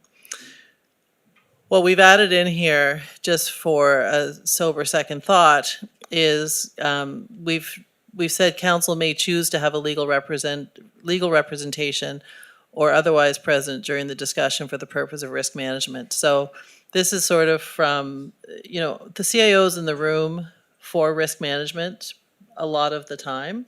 I would suggest if any council was going to have a conversation about the performance of the CAO that might lead to some further action, that you would have somebody in the room who can support you in that. And we have, legal representatives that can support you in that. If you wanted to, you could have the deputy clerk connect you with legal. The warden generally knows who our legal representation folks are, or the CAO could do it for that matter. But understandably, sometimes those relationships, if you've gotten to the point where you're having a meeting without the CAO, you may be in a position where you don't necessarily want to seek their advice. So I did add that in there because I think it's important that councils, if they use this clause, that you have a second thought about who should be in the room to help you with from a legal perspective. And that, of course, depends on the people that are sitting around the table at the time. If you had a lawyer who was acting as a counselor, You may not choose to have somebody in the room with you, but that's in there just for sober second thought. The last two were not changes. They were already in there. Just gonna let the warden Yep. weigh in again. Okay, can we go back up to 1.3.1, sorry. And I understand that this is kind of where we're at now. The only thing I just want to ask for a little clarity on, because there are occasions when, as warden or chairing a meeting, that I have had mentioned to me or that things come up. And I fully support that the CAO attends the meetings and that the CAO is here to support council in any decisions they make. However, the CAO may make observations and suggestions on any subject under discussion. And I just wonder if there's risk there, that, and I'm not talking about you in particular, but I'm just wondering if there is risk there that a CAO could inadvertently enter the debate. If I just see council discussing something, having good discussion, the CAO wishes to comment, but council has not really asked for an opinion on that. They're quite content with the information they have. Is it still within council's parameter to determine when they need input from the CAO, I guess is my question. So again, CAO 101, you don't enter into the debate of council. That's not a place where a CAO should be. And I think you do want this language in here, because what it does, it protects the CAO from, again, not this council, but if there was a council that was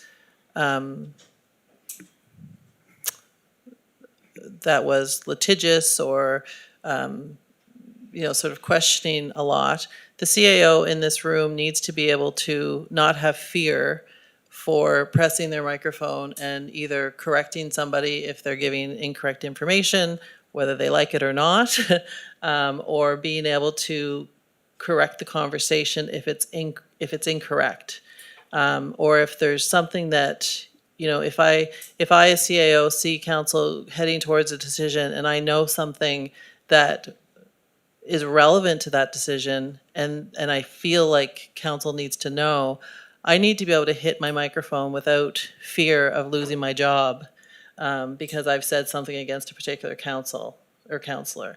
So there's nothing at all that ever stops council or the warden from saying to a CAO that was an inappropriate comment or an inappropriate interjection.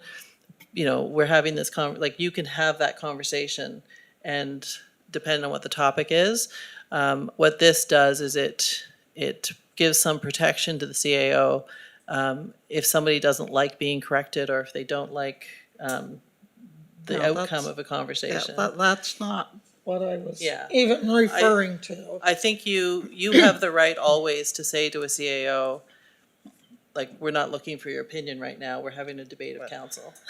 But, and it would be very rare that would happen, but I just wanted to make sure that the ability was there when, if Always. ever needed. That's all. Thank you. Okay, I have a few people to speak here, starting with Councillor Tingley. Through the chair, that was a good question that the warden asked. My personal feeling on this is I'd like the CAO to be able to step in. It probably comes pretty close to being part of the debate at times, but I'd like whoever the CAO is to be able to step in and say, keep us in line type of thing, because that's really her job, is to keep us between the ditches. And well, it's your job as well, but Legally, it's fine. It's a shared job. it's a shared job. But from an administration point, whoever the CAO is going to have a lot of experience and a lot of valuable input there. And if they do happen to, we feel like they're stepping I into. can maybe clarify a little bit because my mind is going back and Counselor Rhino's not here today. Yeah. Because he might remember the incident too, when the chair of a committee many years ago, prior to this CAO, there was a discussion going on, the CAO became somewhat involved, and the chair of the committee said, "Excuse me, but exactly who is chairing this meeting?" Right. So it was not coming from, anything. Thank you. And I do appreciate that. The chair is the chair. But the CAO brings a lot of value here as well. And her point on having a lawyer present during discussions we might have sometimes when the CAO is not there, I have no fear of having somebody in providing us some advice on that, in those situations. Certainly wouldn't mind somebody pulling my chain if I'm going in the wrong direction. So that's all I have to say. Thank you, Counselor. Counselor Perry. Thank you, Madam Chair. Kind of along the same lines, I look at it as being, as council, as we have our discussions, the CAO kind of is almost the honest broker. She'll have an overview of how this will impact the municipality as a whole, more than we will as individual councilors that are normally focused on our areas. We try to keep the whole area in view, but at the end of the day, we are always thinking of our residents. And the second and third order effects of decisions. This decision might seem like a good decision, however, it's going to lead to this and this. So before you make this decision, be well aware that these other things are more than likely to happen. So I understand what the warden is saying about that ability to sometimes feel that certain people could feel to take over meetings. But I think it comes to that's more the duties and responsibility of the chair to set that into effect, because observations and suggestions on any subject under discussion, that's what I feel at times that we need, because those observations and suggestions can sometimes keep us from going, as Councillor Tingley said, off the road into the ditch, right? So, but no, I think it's good as written. Thank you. And I just wanted to reiterate that my comments were not on this council, not on this CAO, but on the policy it was written, things I've seen in the past or, that might, and I just do think it is important that the CAO be able to provide information that's needed, but I also think it's important for the warden or whoever is in the chair to be able to say, "Excuse me, but I think maybe you're straying a little too close to the debate here. That was all, and I just I thought this is the time to ask that question. Thank you. Thank you, Warden. So carrying on through more changes related to the Bill 212. So just the 4.3 is a clarification. So we do have a position of Deputy Chief Administrative Officer created now at the municipality. It hasn't been filled yet, but it will be shortly, I think. So this states, for council's benefit, that the Deputy CAO will by default act in the place of the CAO when the CAO is absent or unable to act.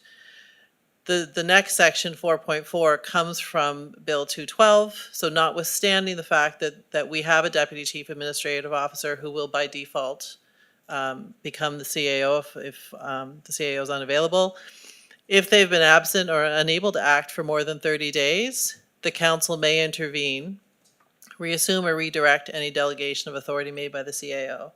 So I'm not exactly sure why this is, what caused this to become so specifically in our legislation. But if you, for example, knew that I was going to be unavailable for 30 days or more and we needed extra resources or whatever the case may be, this council could designate somebody different than the Deputy CAO to act as CAO. That's your choice. You always have the choice of delegating who the CAO is going to be and who has the authority under this policy. So this just gives you that after the 30 days to intervene.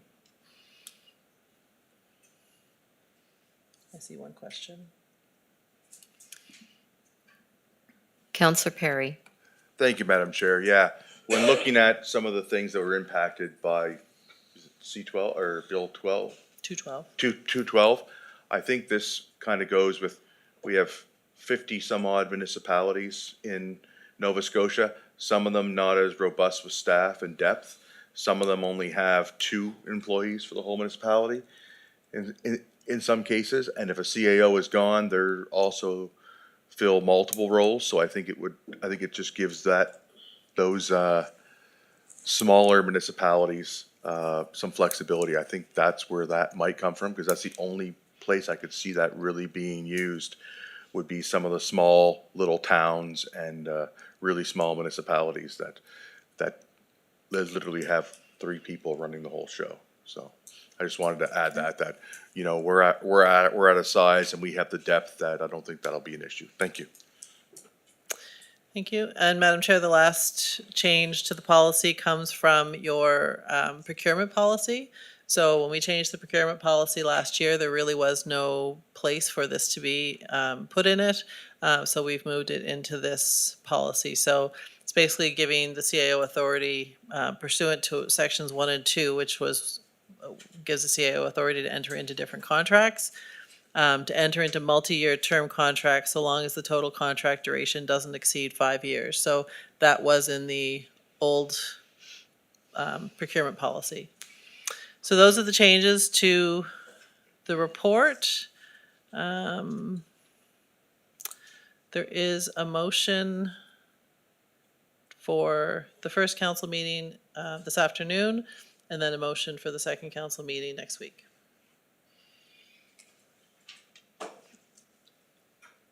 But we would have to make this first motion to the Today. meeting this Yeah. afternoon. We have to make it Make now. it today, yeah. But we have to make one now to recommend This to the one. council.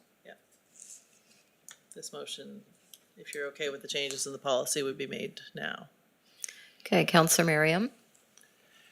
Thank you, Madam Chair. And a question for the CAO on wetland alteration applications. And maybe we could have a bit of a description of how it works in practice now. And perhaps there's no change, but I just like to understand, does this happen after second reading? When exactly does that happen? How does that work? So the wetland alteration process is a Nova Scotia Department of Environment process. So if we need to alter some wetlands to put in a culvert, is probably a good example, we would make application to alter the wetlands. We have to have some environmental work done around that. And this is the ability for me to sign the application to put that information into the Nova Scotia Department of Environment to apply for that wetland alteration permit. I guess putting it a sort of a simpler way, on planning reports, we'll often have the flow chart showing process from left to right. Right is, of course, at the end after the public hearing and second reading and approval. I'm kind of envisioning that after that's done, then so let's take an example So these are of, capital projects, not planning projects. okay, capital. So capital Okay. projects, so if we are building a road, Okay, and we need to alter some wetland to get that road through a particular parcel, okay, the engineers managing that project would work with the Department of Environment to go through their wetland alteration process. okay. We have to start that process with an application, which is what I've been signing. It's a contract that we enter into. Typically, there would be like wetland offsets in the process, so we would, as part of the capital project, we would pay to offset those wetlands to usually just to an organization like Ducks Unlimited, who can then go build wetlands elsewhere to offset those. Yeah, it's a Nova Scotia Department of Environment process. So if you had shifting back to a planning application process and there's something new happening and you have to have giving up that wetland and Yeah. it's going somewhere else, where this process it doesn't refer So I to don't that? sign those ones. Okay, Through you, Madam Chair. I would sign the ones where we are the applicant, we are the constructor. okay, If a developer has an approved planning application and they need to alter some wetlands because of it to get the project done, they would go through that process themselves. okay, So I don't sign those ones. This would just be places where we yeah. we are doing capital projects that need to alter some wetlands. Okay, good. Well, I'll go ahead. Thank you for that, and I'll make the motion while I'm, got the microphone here. I move that Corporate and Residential Services Committee recommends that council give 7 days' notice of intent to adopt the amended CAO authority policy as presented and attached to the May 19th, 2026 Corporate and Residential Services Committee agenda. Motion moved and seconded. Seeing no one to speak, we'll go to the vote.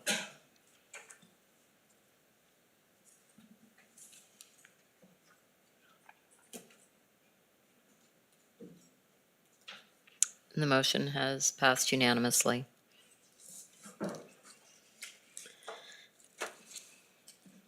The next item on the agenda is the actuarial valuation report results with Wade Tatry.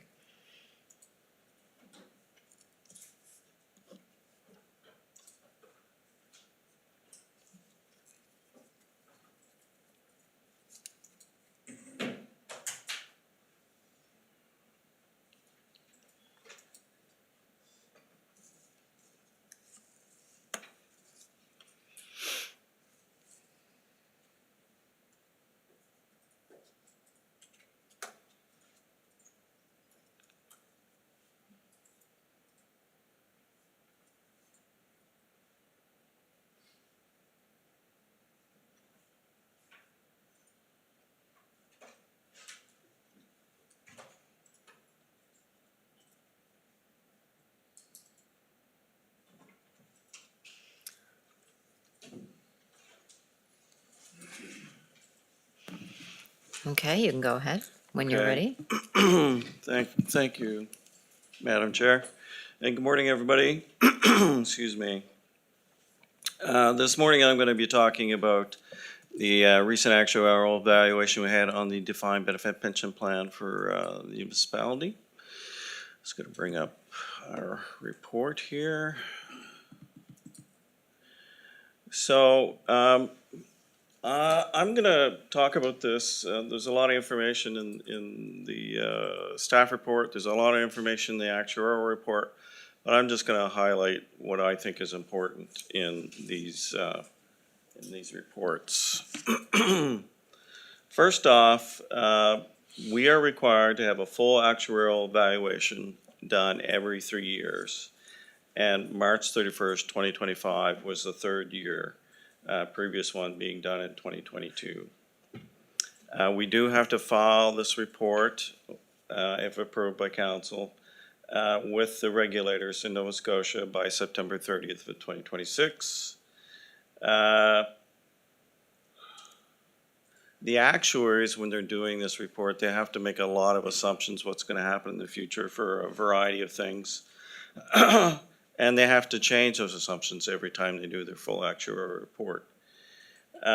In this instance, they had to make two relatively or significant changes on significant issues that make any impact on the valuation. One was on the investment rate of return, which they changed. Previously, it was 6%, the expected rate of return on our assets per year. And they've changed it slightly down to 5.45%. The other is the age of retirement assumption. So now they are assuming that 35% of those retiring will retire at the age of 65, the normal retirement age, and 65% will retire at their earliest unreduced pension eligibility date. Previously, it had been 50-50. And they're making these changes because of what they're seeing is actually happening in the plan, what they expect to happen in the plan, and what they expect to see in the investment world from rate of return going forward. And they have to live within these parameters. They can't just willy-nilly pick things. They're professionals, they have standards, and they have to provide a report based on those standards.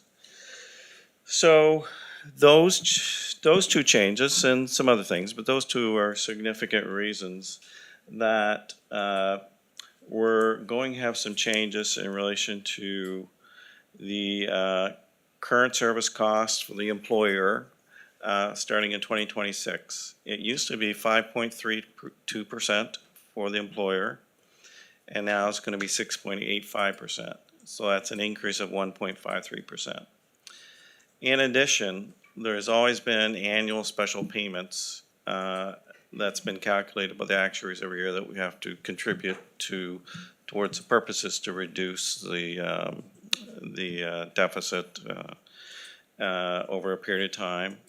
That is going up to a total of $247,953, and that continues for 10 years.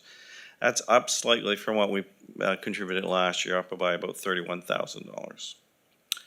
Now, these increased costs are actually already covered by our budget. When we budget 10.5% for a employer contribution. And what has happened is you budget the 10.5%. And then when you get to fiscal year end, you look and say, okay, we had to pay the 5.32%, the employer portion. We had to pay that special payment at one time, 200 and some thousand. And you also had to pay if people retire, there's special payments. So those amounts are deducted from what you have to contribute of 10.5%, and the amount that's left over goes into your pension reserve that we keep on trying to build and keep in place. So what I'm trying to say is, even though we're having increased costs, those costs still are covered by what we've been budgeting at 10.5%. Also, the reports talk about a solvency basis percentage of 0.91%. That's basically on a solvency basis. We're 91% funded, which is good because that means we no longer have to do annual cost certificates for the pension plan. So in 2026 and 2027, we won't have to do that because we're over the 0.85 percentage that you have to be to get exempted from that. So that's good. That will save us some time and money. But on a going concern basis, the plan is, and it has a deficit of $1.9 million.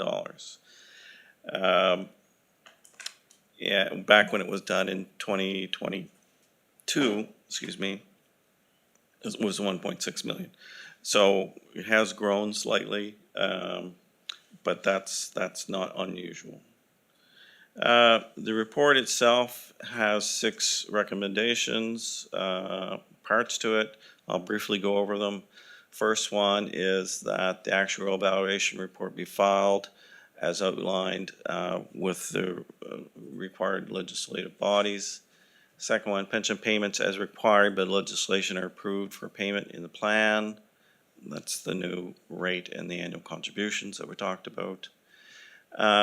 This is an important one. The definition of average earnings for service prior to January 1, 2026 be upgraded to December 31st, 2025 earnings with no pension being greater than the best 5 years' income of the employee for those employees who are retiring between May 1st, 2026 now and September 30th, 2029, and that these special payments as otherwise be funded through the pension reserve fund.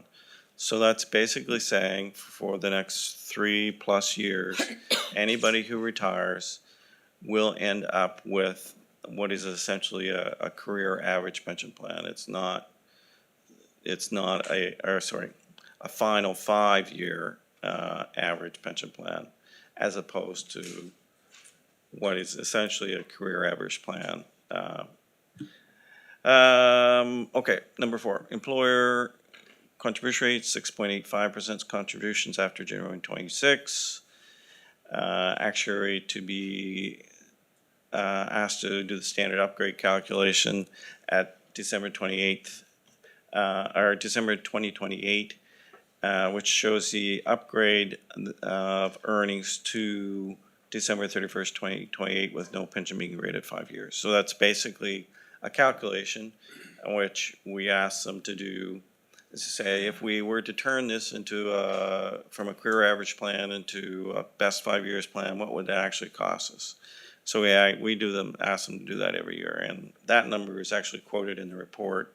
If we had done it now, and for recall, I think it was around $2.5 million. Point six, the plan's consultants be appointed as actuaries for the pension plan, so they will continue providing services. Those are the 6 points in the recommendation, and the only other thing which I consider really significant is the fact that I mentioned that, you know, we do have the increase from 5.32% to 6.85% for the employer portion. We also have the special payment going up from around 200,000 to 247, but those are covered by that 10.5% that we budget every year. But I think it's only prudent that when we do budget this coming fall, that we reevaluate that and say, do we need to increase that 10.5% by some other number? Because what in essence has happened, we've got funds to cover these increases, but the amount of the pension reserve is growing less every year because less is going into it at each year. So it definitely should be considered when we do next year's budget. And that's all the kind of significant points I have, Madam Chair. So I'll try to answer any questions if there are any. Great, thank you. We'll start with Councillor Mitchell. Thank you, Madam Chair. My question deals with number 3, about the average earnings. Would a career average be better for the employee than the best 5 years? No, definitely not. Career average is a situation where you are, say you're a long-term employee and you've been here, let's just say 30 years. So back in initial year 1, you earn, let's say, $25,000 at that point in time. So $25,000 times 2% would be your benefit for that if we kept it as strictly as a career average plan. But if you update that to what is essentially a 5-year average, then that year 1 that number of 25,000 will grow to whatever the 5-year number is after 30 years, which, you know, who knows, let's just say 80, goes up to 80,000. So that benefit for that year is no longer 25 times 2%, it's 80 or whatever times 2%. So the career average is the final average is much better. And it's the same for all those other intervening years between year 1 and year 30. So it's much better for the employee to be a final average. So your last 5 years be your best years? Yes, normally, yeah. Yeah. Okay, thanks. Thank you, Councillor. Next to speak is Councillor Merriam. Thank you, Madam Chair, and through you to Wade. Thanks for the report, Wade. A lot of good information there. Interesting reading. I guess one question is looking at the special payment and cost at payroll. Am I correct in interpreting from the report that the employer is taking it on with the fixes at this point, with no reduction in language watering down the pension benefit for the employee, or no extra payroll costs for the employee? Is that correct? Yes. Okay, thank you. Correct. And in terms, just out of curiosity, in terms of that decision, I'm not saying it's right or wrong, I'm just asking the question. Is that based on that approach? Is that based on a prior council's direction to kind of do it that way, or? What I would say is, from my knowledge, past practice is indicating how we would go forward in practice. And my understanding is that this pension plan has been around a very long time, decades, can't remember, at least 30 years or more, I believe. And it's always, to the best of my knowledge, it's been this type of a structure that it is. And that these special payments were required, because they may not be required at certain points. It's only if, when the actuary does evaluation and there's a shortfall, then it's required. Best of my knowledge, and I don't know the full history, but I think it is. Now, in previous years, I do know that for a long time, the employee portion for their contribution was 5%, just flat 5%. I believe it was in 2022, I believe, there was a change to go to 6.5%. Okay. And that was a decision by council at that point in time. I wasn't here at the time, the rationale for it, but, it's Thank you. reflecting the costs. Yeah, no, okay, thank you. And, in terms of the range of common projections for investment performance, Mm-hmm. it seems to me that with plans of this nature, government plans, large company plans, correct me if I'm wrong, that the range would be 4.5% to 5.5%?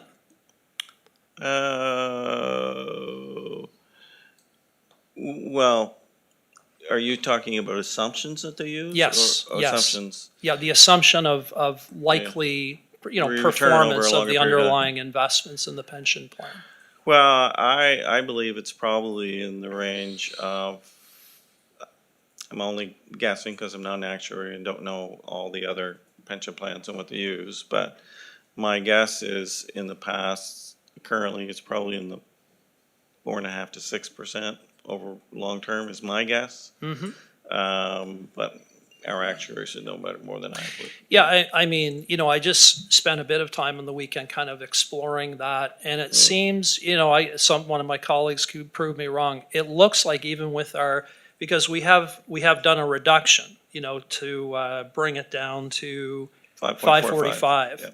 Yep. So that's positive, but, it still seems like it's top of range, if that 4.5 to 5 to 5.5. And I just wanted to mention, it seems like, as an example, the Healthcare Ontario HOOP pension plan, which is a big one, for example, it seems that they're using 5% as their projected rate. And I just wanted to, in case my colleagues didn't have a chance to look at the report, Wade, if you'd be so kind as just to bring up the report, and I just wanted to highlight three charts. The staff report? No, or- the actual valuation report, please. Yep, let me just see. Which pages do you want to go to? Thank you. So the first one is page 25 on PDF and 23 in the report. 25.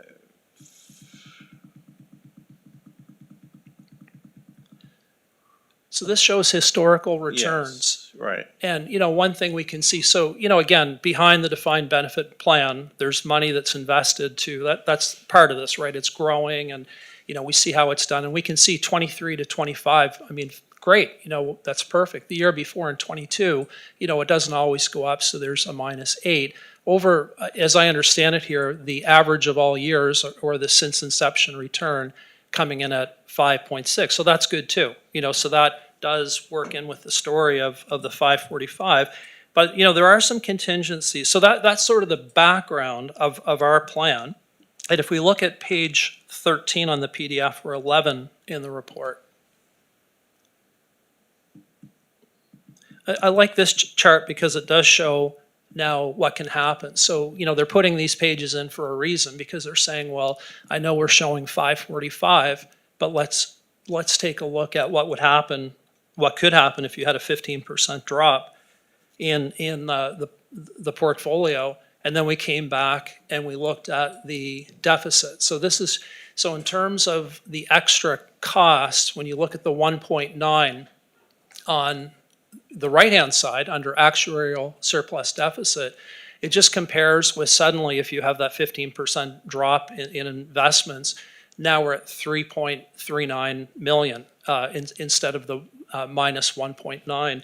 And what that, my sense is, if you were looking at that 3-year evaluation review again, and now we were redoing the numbers for the next 3 years, it would have an immediate impact on the special payments and the cost of payroll. So it kind of gets baked in every 3 years. And the last one I'll just mention quickly is on page 12, PDF or 10 in the report. It's just saying, what if you had 1% less return? And it's the same kind of argument. So, I know we're showing, the 545, but what if we had a 445? And again, the one I'm focusing on is just the actuarial deficit, which from my feeling, I'm kind of okay with where we are now. As Wade said, we have it in the budget, but these are real costs, right? So 3 years from now, the council of the day will sit down again and look at this. And, there's different ways to approach how you're going to tackle the numbers, right? So, does the employer do the fix all themselves? Or, as is common with a lot of pension plans now, there's some sort of sharing the risk. An example was the the best 5-year is great, for the employee. The career average, not so good. You could have different things like, well, for any new employee, they don't get, as good treatment as maybe, historical employees, something like that. So I just wanted to highlight that in case other people didn't have a chance to look at that. And I'll ask, Wade, would you disagree with any of those comments, or? No, I think everything you said is right on track. Okay. Yeah, and if I can add, if you're done, I am. a couple Thank of you. comments. Yes. So yeah, HOOP. HOOP is one of the biggest pension plans, defined benefit pension plans in Canada. There's a few other OMERs, a few others. I had a look at, I found some information on their returns for this past year, and they're actually substantially lower than our number from a return. They were more in the 6%. We had a 7.6% after expenses. I think they were reporting at 6%. I think that's probably because they were involved in a lot of alternative investments, like infrastructure and things like that. And I think over the past few years, those things have not gone as well as they had hoped in bringing down their returns. So they're actually, those and some of the other larger ones are actually lower than us on an actual rate of return this past year. And from what I can find out from looking as the other Canadian defined benefit pension plans in Canada, our return is actually in and around the median of those who are reporting or have reported so far, which is pretty good, actually. 7.6% doesn't sound like a lot, but when you're thinking about our assumption is 6%, that's good. And when you think about other Canadian pension plans, their performance, that's good. And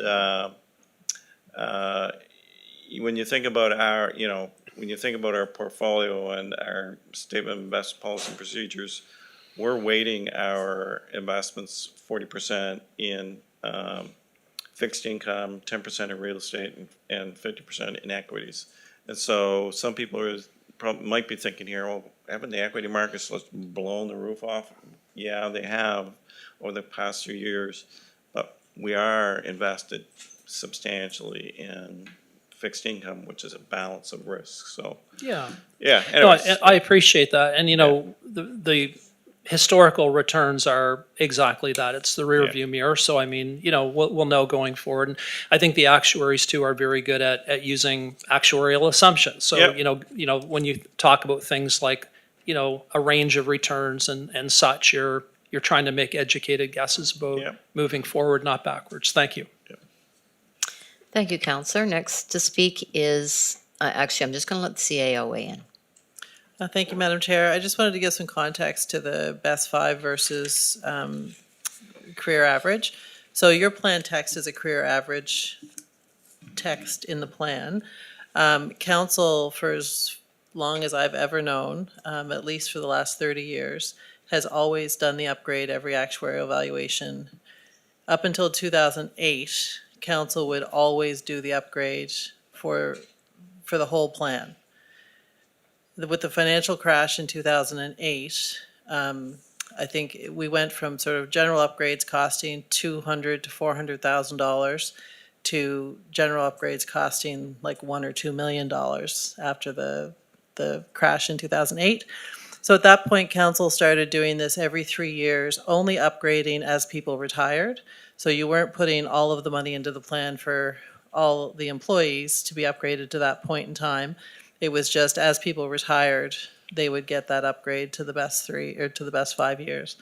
So I would say decisions of past council have always been to do the upgrade. They were just done differently prior to 2008 as they were done in bulk at the time of the actuarial evaluation, instead of as people retired. So these dates in this motion sort of give people certainty that if, as they retire over the next 3 years, they will get the upgrade that historically would have been funded at the time of the valuation. Thank you. Next to speak is Councillor McPhee. Thank you, Chair, through you to Wade, and that just answered my first question. So we're remaining on a career average but plan to continue on with the upgrades 5 years, so we're not changing anything. That's There is no,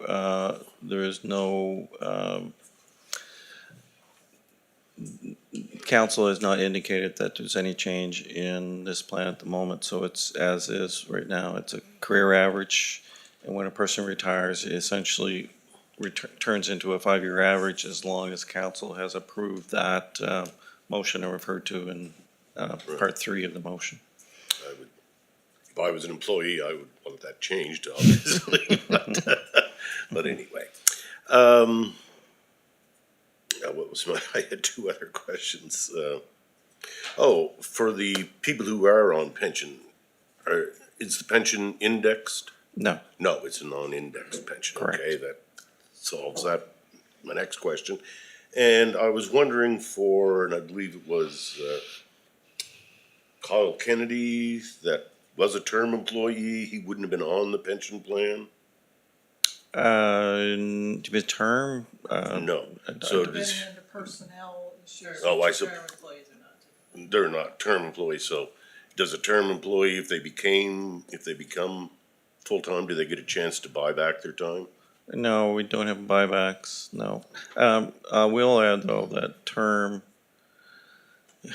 we do have a defined contributions plan as well that some staff are eligible for if they're not a permanent staff member. Yes, I was, Yeah. yeah. So can they, if they were in that, can they then flip that to the, No, there's no no way to, taking the defined contribution and and then turn it into? No. Okay, thank you, that's everything. Thank you, Councillor. Next to speak is Councillor Tingley. Through the chair, good discussion. I'm just trying to understand this career average and best 5 myself. So this pension plan is funded based on a career average? Yes. But- It's funded from an actuarial perspective to Right. that point in time, yes. Right. Yes. And then we decide as people retire that we're going to change it to best 5. Right, with that third part of that motion up there, that's what does it. And is that what's driving the employer percentage to increase? No. No, okay. No. Okay. No, that's handled as it happens. As it happens. Yes. So will we get to the point, at some point, where we won't be able to do this best 5 without a different type of planning going forward? Like, could an actuary look at this and say, look, at some point you're going to run into, you're either gonna have to come up with a large sum of money. Yes, it's definitely possible. The key to it is the pension reserve, though, that we have. So if we use up all the pension reserve, then there won't be any funds that we have available Right. other than, GTR funds or whatever it's related to. that we'd have to put in from the municipality. And that's why I mentioned at the end of my report, I think we have to look at possibility of raising that 10.5% when we do next year's budget. And I don't know how much now. We have to look at the number. We also have to have a good look at who's retiring in that next 3-year period as well. At the moment, the pension reserve, we just updated our reserve numbers for year-end work. I think we're sitting at 1.4 million on the pension reserves at the moment. Okay. Yeah. Because I think it's fair to do the best five, Yeah. in today. Obviously, That would we'd like cost to pay less if we. $2.5 million, I think, is what's in the report to do that. Yeah. Right. Yep. So your answer to that is increasing the amount that we're putting in the reserve? Like for To the- handle it over time. Over time. Yes. Yeah. Okay, I think I've heard I'm satisfied. Thank you, Counselor. Next to speak is Warden Rolston. Thank you. And just one thing, in this review, any increases to employee contributions was not looked at. So No. when we go back next time and we look at increasing this 10.5 to something else, to The more. 10.5 is something we can do on our Yeah. own completely. We don't need the actuaries to tell us we Okay. can or can't do it. I guess my comment was going to be, as the costs of these things go up at some point in time, we'll have to look at the employee contributions as well. It's definitely an option to look at employee. That is something though that we can't determine on our own. We would definitely need advice and guidance from the actuaries just- to do that because there's complex No, tax and rules. that's fine. Yeah. But we have a very good pension plan and, if it's going to cost more to continue with it on, then at some point in time, that's something I think that should be looked at. But having said that, I'm going to move, Corporate and Residential Service Committee recommends that council authorize, number one, the final December 31st, 2025 actuarial valuation be filed based on the results as outlined in the report to Corporate and Residential Services Committee dated May 13th, 2006, results of a triennial actuarial review December 31st, 2025. Number two, pension payments as required by legislation are approved for payment into the plan. Number three, the definition of average earnings for service prior to January 1st, 2026 be upgraded to December 31st, 2025 earnings, with no pension being greater than the best 5 years' income of the employee for those employees who are retiring between May 1st, 2026 and September 30th, 2029 only, and that these special payments as they arise be funded through the Pension Reserve Fund. Number four, the employer contribution rate be 6.85% for contributions on earnings after January 1st, 2026, and adjusted by future cost certificates, pension valuations as legislation requires. Number five, the actuary be asked to do the standard upgrade calculation as part of a December 2028 actuarial review. This calculation will upgrade the definition of average earnings to redefine average earnings to December 31st, 2028 earnings, with no pension being greater than the best 5 years' income of the employee. And number six, that Plenus Consultants be appointed as the actuary for the municipality of East Hants pension plan. Motion made and seconded. Seeing no one to speak, we'll go to the vote.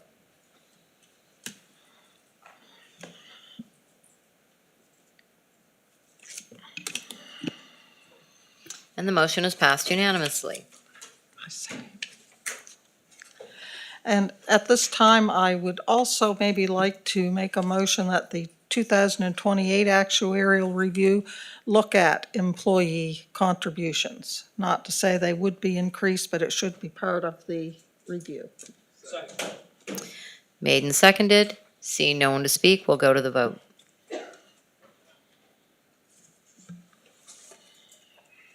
And the motion is passed unanimously. Seeing no other business, the Corporate and Residential Services Committee is adjourned. And I will call the Parks, Recreation, and Culture Committee to order. Looking for any changes to the minutes of April 14th, 2026. Seeing none, the minutes are approved. And our first item is the LEMC parking lot with Alana and Evan.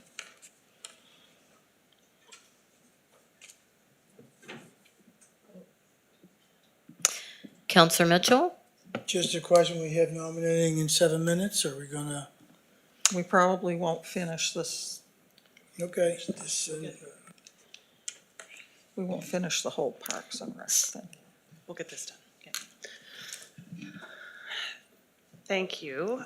So for the first report through the chair, this is around the Lloyd E. Matheson Center parking challenges, I'll call them. So staff received council direction to get 2 parking lot concepts. There were 2 locations selected. The first one being sort of a grassy area on the other side of the Aquatic Center, and then there was a location in between this building, the Lloyd E. Matheson Center, and Highway 214. So I'll go right to the 2 concepts. For obvious issues, the parking challenges are a result of the increased services at the site through health services, as well as increased programming at the Aquatic Center. So the first option is the one adjacent to the Aquatic Center. I'll go right to the image. So you can see the concept plan there. Again, these are concepts. There's about 35 parking stalls that could be available. It sort of would connect to the rear portion, the service driveway into the Aquatic Center. So staff did identify through internal discussion that was probably not the preferred option, mostly because there was some concern that if there was high water events, increased rainfall, that water could be directed into the stormwater system on and around the Aquatic Center. So for that reason, I think from a staff perspective, the preferred option would likely be the LEMC Highway 214 option, should council wish to proceed with this project. Cost for both projects is estimated at $385,000. That's for a paved parking lot. It has lighting as well as cameras included in that. I don't think there was anything I missed with that one. Then the second option is the one in between this building and Highway 214. Again, I just want to articulate this is a concept plan. So you can see at the bottom of the screen where it connects to the current parking lot that is sort of close to the garbage bin area that we have. With a final design, that may be shifted over by 2 spaces. But again, it gives about 35 to 39 parking spaces. There would still be lighting. There would still be security cameras. So there was that being sort of the preferred option from a staff review. And really, it's for council consideration. We don't have a current reserve for this, so it would have to go from, I believe, GTR contingency. And again, the estimated cost is $385,000. Should council wish to proceed, we would create a capital project and then also have to get the appropriate design work done in order to construct. And that's this one, Thank you. with the recommended motion on screen. Okay, I'm going to start with Counselor Mitchell. did we do the approval of the minutes? Yep, Okay. Would this be staff parking over there, or designated staff parking, or just? Through the chair, we wouldn't necessarily designate it staff parking, but it would be certainly considered overflow. And then, if staff chose to park there, or if we opted to put municipal fleet over there, but we wouldn't necessarily enforce staff to park there versus closer to the building. It's, there's certainly pressures on the Tuesday, Wednesday, Thursdays, but there are times, especially during the summer season, where it's not as difficult to get parking, but again, with the increased health services, it's becoming more and more prevalent. Would consideration be for electrical vehicles to be charging stations installed, or since you're in that construction? Through the chair, not at this time. I think there would be a larger component to the project if we were going to go that route, if council wanted to sort of explore charging stations, but we don't have that as considered as part of this project. Okay, thank you. thank you, Counselor. Next to speak is Counselor Perry. Thank you, Madam Chair. So looking at this, both projects cost the same amount of money and the preferred one, and they both have the same number of parking stalls? Through the chair, correct. Yeah, so I'm gonna move that council approve the addition of capital project 26XXX LMC overflow parking lot to construct an additional parking lot between the Lloyd E. Matheson complex and Highway 12. The total budget of or 214, sorry, with a total budget of 385,000 plus HD funded from GTR contingency reserve. Second. Okay, moved and seconded. Seeing no one to speak, we'll go to the vote.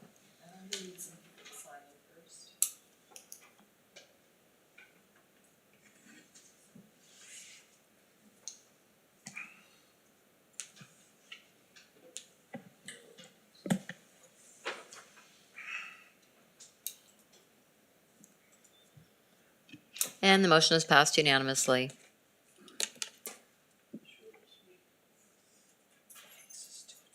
Okay.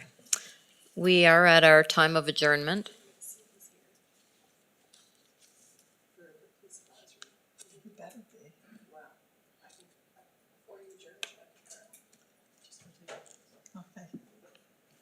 Staff are just going to confirm that the person to be interviewed for police advisory is actually here before we adjourn.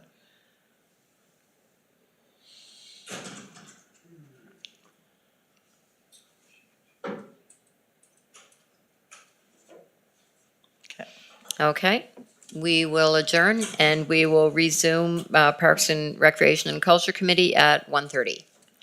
So, planning advisory. Oh, okay.